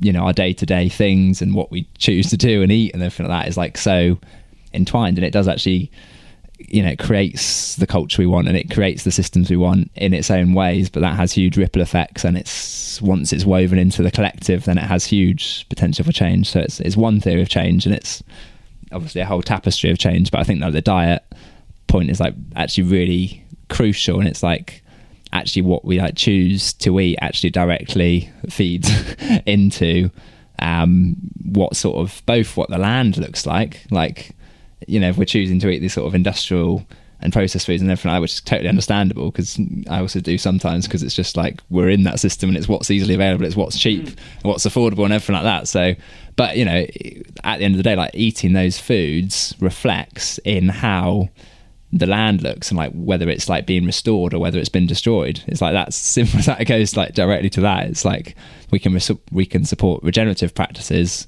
or we can kind of support the degenerative business as usual practices like that. So I've been on so many like activist protests where we're just like having so much food and stuff that's come in from like basically supporting business as usual whilst chanting about business as usual. I don't want to go into like the kind of hypocrisy thing, because it's not about that. Like we're all hypocrites in some ways, and it's kind of not about that, but it's more about like I think for me it's more about like, one, it's like kind of the integrity of it and like feeling like our actions do make a difference, because they, you know, they do like shift those systems over time and with those actions. But also it's about just, you know, even just from like a personal perspective, it's like what diets like truly are we, you know, like nourish us and I'll become part of who we are, and like having much more like, you know, perennial diets and having much more like plant-based diets and things like that are also just like more energizing.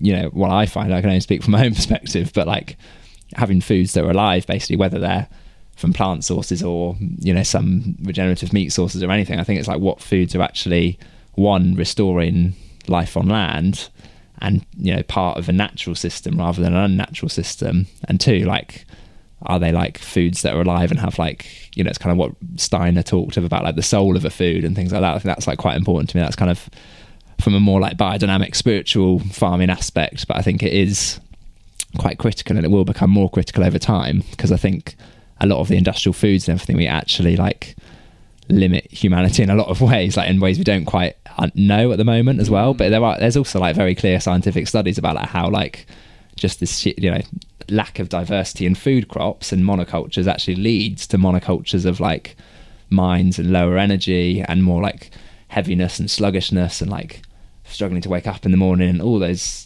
things. And I felt that, you know, at times when my diet's worse, like it just reflects in all that I do and think, and my quality of thoughts and actions is totally different. So I think actually diet can be like a huge leverage for like not just personal but planetary transformation. And I think we've got to like also go beyond the kind of polarities of like, oh, just like veganism and plant-based versus like meat. I think that's kind of, I don't know, I think that's kind of been polarized so much by like media and forces, and it's also been polarized by the meat industry just as much as by, you know, veganism. So it's, for me, it's kind of like beyond that. There's foods that are natural, there's foods that are local and we know where they come from and we can like actually give credit to the source of them, and then there's foods that are like unnatural and part of the degenerative paradigm. So that can be plant-based or not.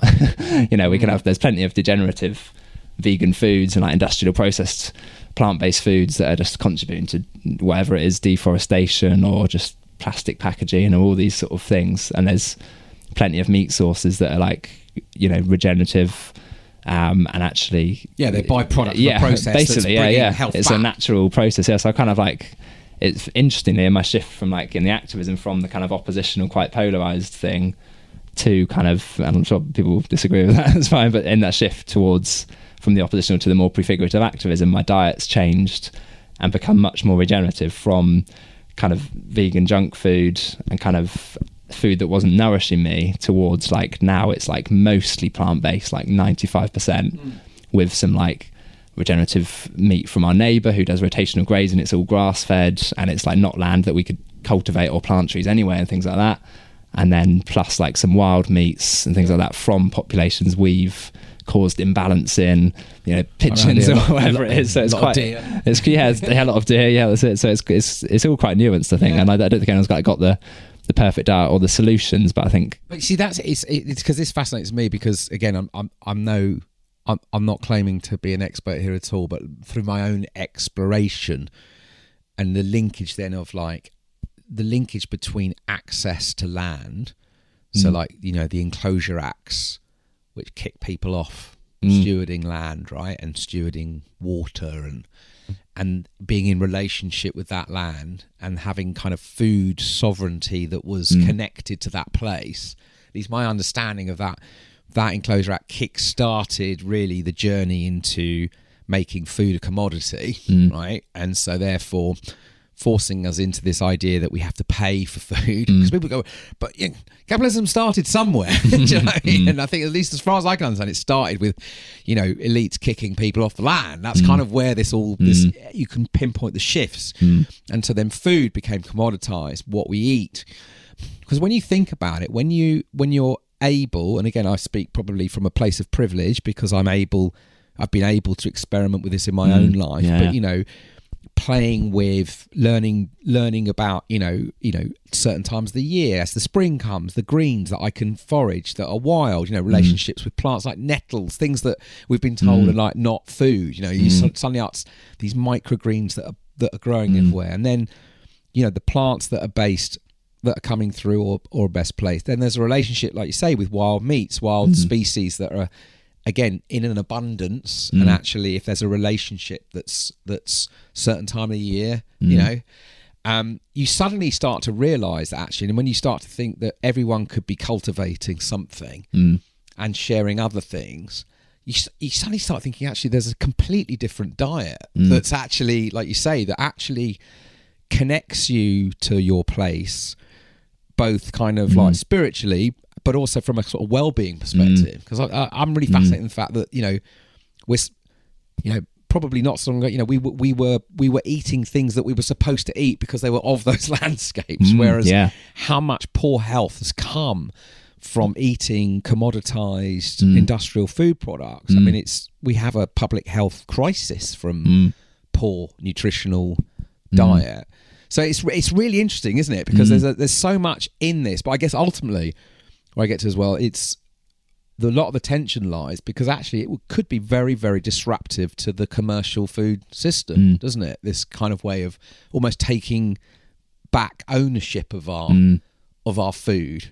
And it's yeah, absolutely. Yeah, I think that point in what you just made about that kind of, there will be that resistance of that commercial industrial food system that's like this crazy global thing run off chemicals and fossil fuels and everything, but it's there will be that huge resistance to that, and we're seeing the response is to, in my view, is to like produce a load of like greenwash and commercial foods that seem like they're like, it's like plant-based junk food, or if it's like, you know, vegan supermarket stuff, and there does, I also understand there needs to be like a bridge to like for people to be more plant-based. It needs to appeal, and like people at the end of the day buy stuff with this packet because they seem to trust it from the supermarket. So there does need to be the bridge. There do need to be those, you know, more sustainable products and stuff. But at the end of the day, it's like, it's not food of place, and it's come from the same commercial paradigm. It's probably come from similar farms that have just like shifted from using organic chemicals to some like new technological non-organic, like organic spray or something,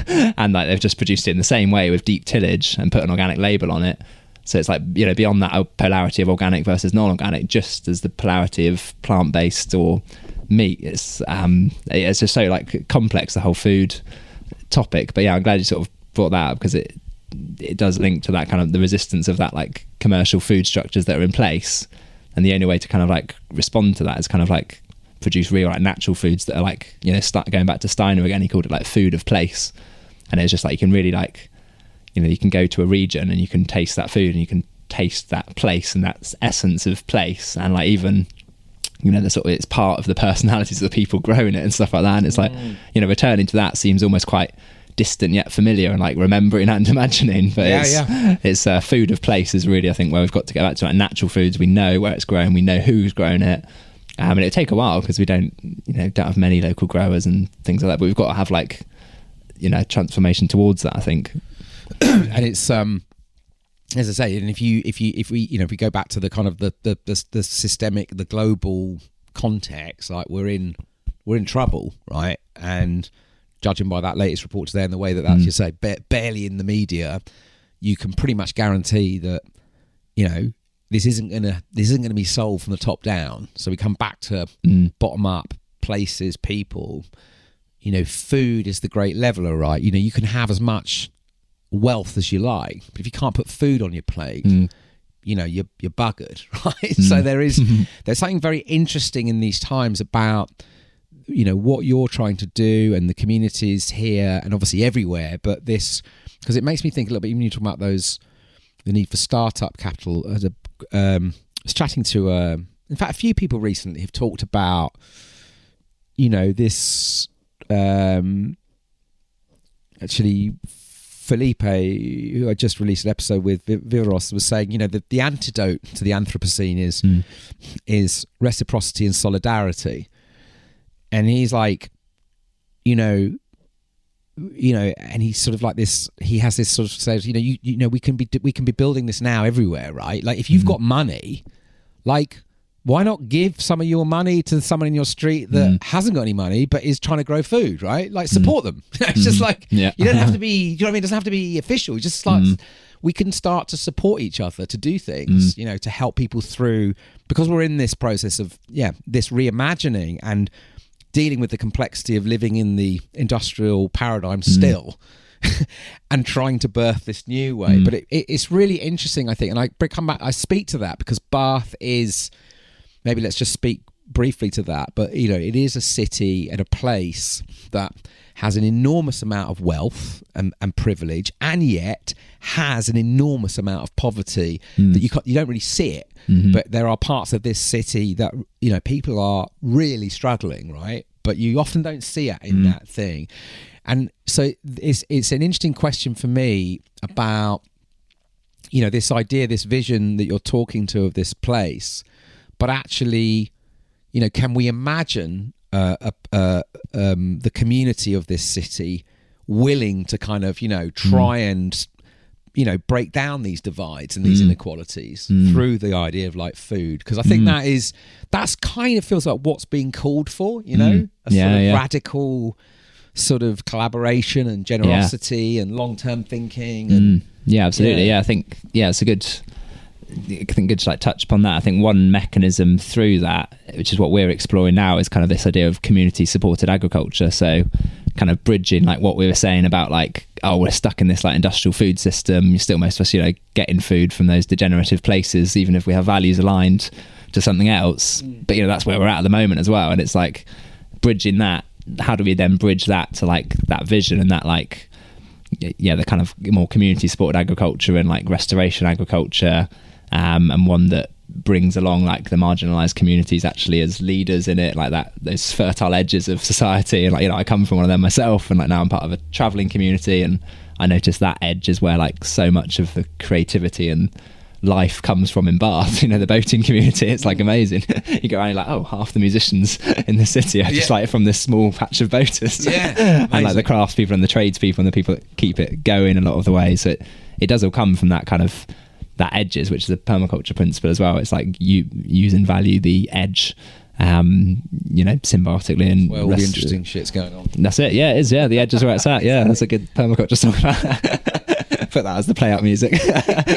but I think so. Like community supported agriculture for me is like a way to kind of blend those together and to bridge that from that food paradigm we're in, which is very individualistic and very commercial and industrial and things like that, bridging it to like a food system that's more regenerative and things like that. So we're kind of looking to develop that more and more. But at the moment, there's this community as part of our community supported agriculture. They've been part of the farm project. There's new people joining all the time, and there's people from a whole range of different income groups. And we're looking at this year, we're like really like trying to look at like how to nail that kind of like integrate the social justice into that. So how can we like have like, whether it's sliding scale for veg boxes or whether it's like currently it's been like ad hoc, like it's just been like we give some free food boxes to these people, and then there's kind of income from other events. You almost imagine 1 for 1, right? Buy one, give one. That's it. Yeah, there are plenty of people in the city who could do that. And we have people that if they're like away for a few weeks holiday, then they can choose to like donate their box to like a food boxing. Then we just drop off fresh produce, because a lot of these food banks and things, it's not like good quality organic healthy produce, but we want to like provide for those things as well for like free, ideally. If we were guaranteed a livelihood before all of that, then we'd just be able to grow for like who needs it most. Basically, that's what we'd focus on. So like the community supported agriculture thing can do that, because it can link together all these people, and we've actually got networks of communication. If you need like WhatsApp groups and stuff, where actually all those people communicate, they share recipes, share ideas, like surplus veg gets exchanged and ideas get exchanged, and like it's bringing people together like across any boundaries and across any multiple communities into like this through the food and through the land. So we're kind of interested to like develop that further and further over the years. If you can have like multiple CSAs, community supported agriculture projects around the city, that can actually get people out of that industrial food thing, because they're getting the food directly from their farm down the road, but they're also linking up to a community of producers and consumers in a very different relationship to what we've been thought of as them being separate, which is really interesting. And then there's the kind of like the food side of it. So again, bridging from that industrial to like the more regenerative and small scale and grassroots. From the food side of it, we want to like develop more and more over time towards like, not just growing like veg and fruit for boxes, but actually kind of moving towards like regenerative food boxes and like providing more perennial fruits and nuts and all sorts of like no-till milled flour that's then baked by a local bakery and things like that, like providing that all in one kind of regenerative food box. But it's not like we're like controlling all of that. It's more like there's a symbiosis between all these different producers. There's a producers cooperative which we can facilitate all of that through our communities, and there could be multiple of them rather than one big one. But those like regenerative food boxes will be a way to like, we can actually start with like actually both giving people like a really like enlivening food from food of place, but also like connecting to them to the land they're nearby. They can go on like farm visits and see where it's produced. They can trust it. They don't need to have any packaging, it all delivered by bike, what we do at the moment, but we can upscale that. And it's just like it integrates all these different things and social justice and stuff like that. So there's like the food side of it, and then there's like the community supported agriculture, which is really interesting because it like it's a way to like through land as an anchor like connect the kind of social and ecological crises and opportunities and solutions. Yeah, it's beautiful. It's as I say, it just, you know, when you're speaking, it takes me to this. It is a living system, isn't it? It's an organism made up of all. That's what's so interesting, and yet so challenging, because to get there means to sort of to trust that can take us to somewhere better than where we are now. Because there's a sort of, I've talked about this a lot actually with other folks, with there's this sort of letting go of this old story, but then there's also this kind of like embracing this possibility of something more beautiful that is going to be based on these kind of different values and principles, and so it's helping people sort of like step into that, you know. So we could talk all day, but we should probably like we should probably bring it to a close. We'll do another one, but just, I mean, you've spoken a lot to this anyway, but I'm just quite curious about this increasingly thinking, and we actually have spoken a lot about this imagination, like this imaginal part to the work, but I'd love to just bring it back to Bath. And I think, I mean, you've already hinted quite a lot of this, but like, imagine it's 10 years on, like this city, this place. What do you see? What do you hope? What do you imagine could happen here in the next decade? Yeah, good question. Yeah, I think the kind of visioning aspect is like so important, and often like I think neglected or seen as like too idealistic and things like that. But I think we found through like grounding it in the land practices and like our visioning processes for the farm, like we actually had like, you know, visioning ceremonies for this, which is, you know, quite unusual for farm design. But I think it's like so important to like connect into that and like to do it collectively as well.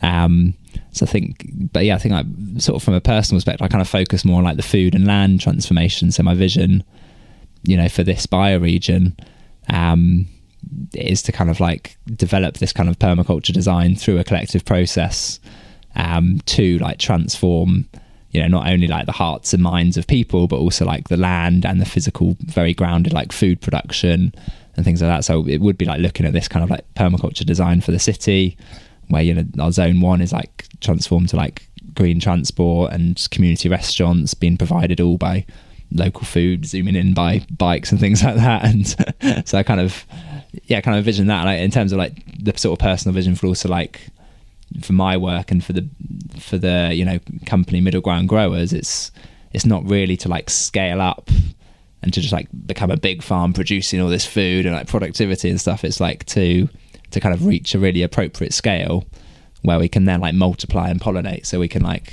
we really want to like focus on the kind of training aspect and like training lots more land-based growers and stewards, but also different land-based career paths and like permaculture designers and ecological landscapers or whatever it is, you know, through some sort of land hub.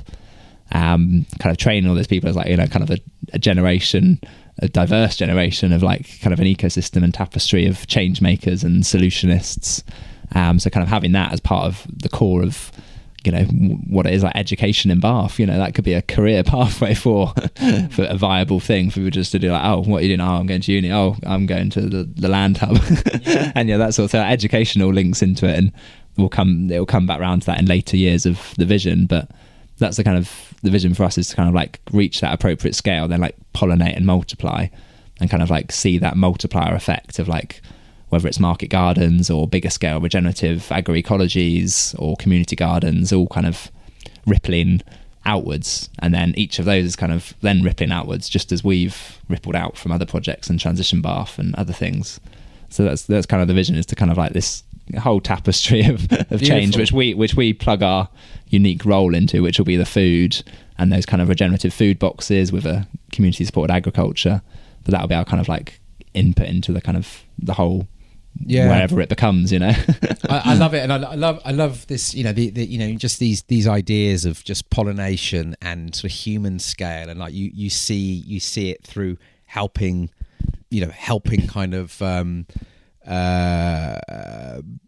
you know, you're sort of helping kind of create these kind of like, just networks of humans that want to go out and grow and cultivate community as well as nourishing the food and the land. And it's just a very different way of thinking about growth, right? Which is the thing, which is, and I think there's so much that we can learn from that way of visioning to move us away from to a new story of growth, right? Which is not about scaling in a kind of very controlled, centralized way and extractive sort of profiting and stuff. It's such a beautiful way of thinking about of scale in a very human way. So where do I sign up? No. So a couple of things. What's the best way for folks to get involved or follow on, or just what I mean? And are you looking for people to get involved in different things? I guess another question, I guess. Yeah, sure. Yeah. I don't have like an individual online presence, but our company is MiddleGround Growers, so we're on there as like website middlegroundgrowers.com. I'll link to all of that and all the social media and stuff. We've got a few things like live at the moment. We're like hiring more team members, got apprenticeship things open only for the next 3 days or something. Okay. So like go and check out that. Like go on. by the time this comes out, that'll be long gone. Yeah, don't worry about that. Yeah, next year. But yes, there's a few things that are like live at the moment. Training up the growing thing is that's a big ambition, right? To keep definitely. To kind of like keep building on that. So there's also like there's other opportunities to engage with the farm. Like we've got like volunteering opportunities. We've got like we just like to hear from people really, like from all that crowdfund, like having over 500 supporters, like helping us basically create this vision is like one of the actually maybe the main benefit of it was like this whole network of all these people that were like offering like skills and different things, and like they wanted to like be engaged, and that's like what it's about. It's like reconnecting people to the land. So like we're open to like all sorts of those communications. We might always not go back in the next day, but you're busy, you got a few things going on. And we've got veg box spaces. I have to mention that as well. So you still got people for people to sign up. So because we're on the bigger site of land, so we're growing like more and more than ever this year really, and like all delivered by bike, something like that. And I've and you've got there's a few restaurants as well you're working with, aren't there? Yes, I ate a couple of weeks ago at the at Oak. Oh, nice, yeah. So I think I was eating your leeks. Yes, so they were very fine leeks. Yeah, there's some really cool things going on with that, like local chefs and restaurants like designing their menus around like the seasons and around the grow. They like ask us, they're like, what are you growing in March? We'll design a menu around that. And they come to the farm, they sample the produce. It's like a really nice new way of connecting people to food. I think, restaurants and community restaurants can have quite a big, power in that. So look out for like, Oak and Landrace and Scoop and Harvest and a few others around Bath that we're sort of working with. Yeah. Amazing. So we finish up. It's obviously, the Spaceship Earth podcast. This analogy of this kind of life-giving rock that we're on, a bit like a spaceship, and this kind of shift that I sort of like am exploring, I guess, is this sort of moving from passenger mode into becoming crew. What does anything that sort of brings up for you in these times? And anything you want to, what does that say to you right now? Yeah, I think for me it's there's a quote that comes to mind of like, the world needs people that come alive through doing what they love, basically. And so I think for me it's like becoming crew is like actually it's seeking out those things. That compass and that homing beacon is just like seeking what you love and your passions and actually really connecting into that. For me it started with just love and connection to nature, and then it became like love of like these land things and different passions and crafts and boating lifestyle and cycling and all these things merged together. So I think it's like seeking out those like what you love, just really taking time and space, which is difficult in this turbulent time, to like really seek and follow what you love, and sort of using our gifts and realizing our gifts. And we've all got all these diversity of gifts to offer to like channel our life work through what we love to fulfilling our intertwined responsibilities to ourselves, to other people, and to the earth, not as like trade-offs, but all kind of as one. That's what it means to be an active steward of this spaceship. Beautiful. Thanks for that, Hamish. Amazing. One other thing I was just thinking, I'm trying to think, like, what would you like if people have sparking off what you're doing. Like what would you recommend if people are interested in growing and food, whatever, but haven't really? I mean, what would you suggest? Like, what's a crew mission you could send listeners on? Yeah, sure. Yeah, I like that. Yeah. Well, I think first of all, just say like that I came into it like don't think there's, if you have imagined barriers, smash them, because I came into it with no farming experience, no money, low income background, no farming knowledge, no land, nothing like that. So I think things, set good intentions and put energy out into them, and sort of try and work with those barriers, although there are physical constraints obviously, but like so like if you're like interested in like getting involved in the land stuff, I think just like going to like your local farm really and like seeing what's going on around you and like connecting to your bioregion and land, even if it seems like a far off vision to like get land or start a farm. I think there's so many new and exciting opportunities that are coming up, and actually in each, we're working a lot with like different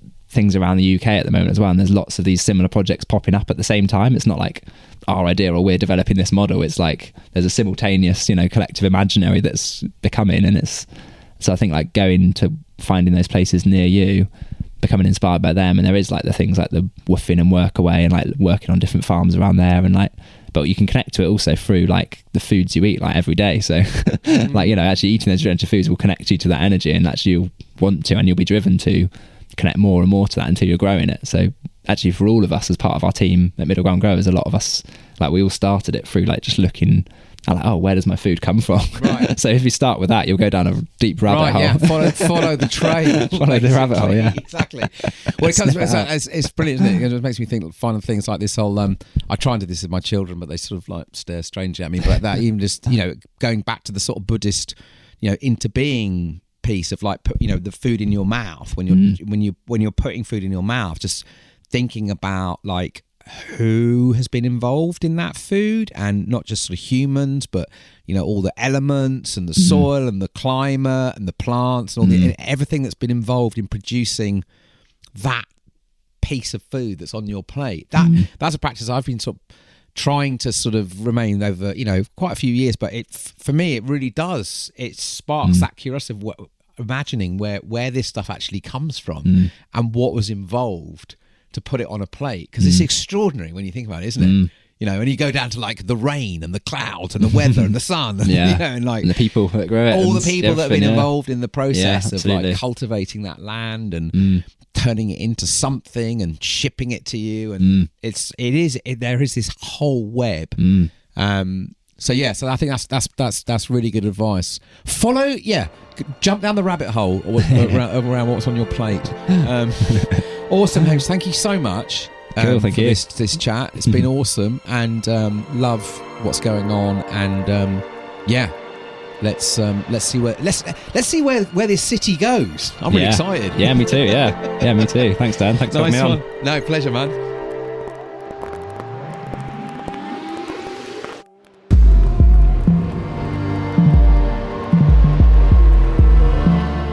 If you've appreciated listening to this podcast, would you consider sharing it with a friend or leaving us a rating or review via your podcast provider? It helps more people to find us, and we'd be most grateful. So I hope you enjoyed that conversation with the marvellous Hamish.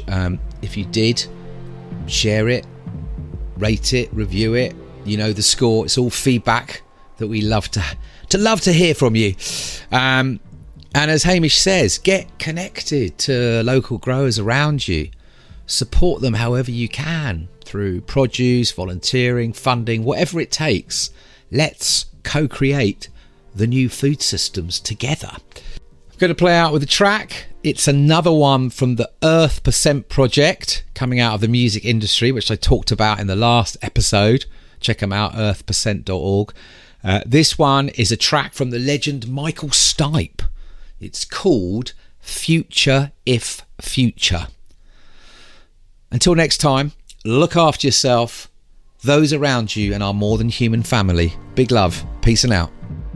This podcast is created in service to life, for you. It takes time, funds, and energy to make. If you'd like to contribute to the running costs, you can donate the price of a cuppa or a pint.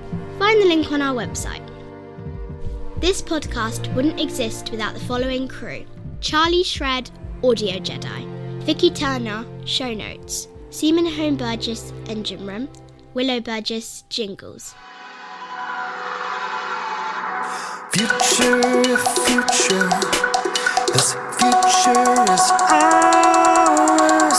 Guarding the generation of cold-hearted cowards. We are the others, with stem seeds and flowery flowers.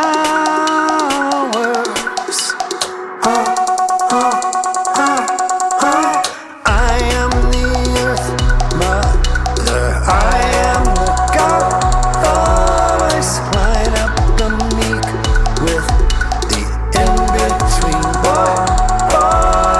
David, please save us.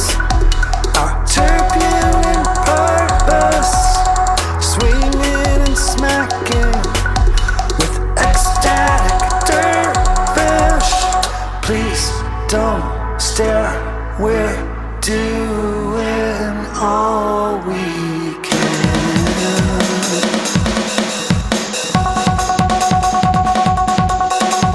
Please don't stare, we're doing all we can.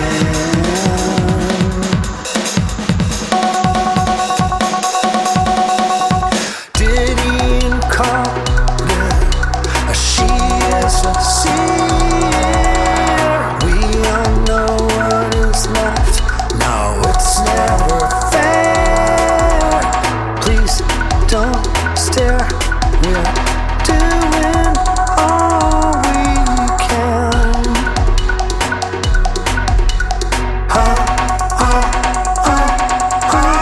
Future, future, this future is ours. Stunk to high heaven lotus, nerve gas of flowers.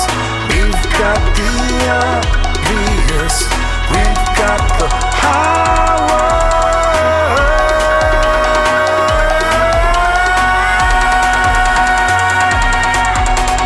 Please don't stare, we're doing all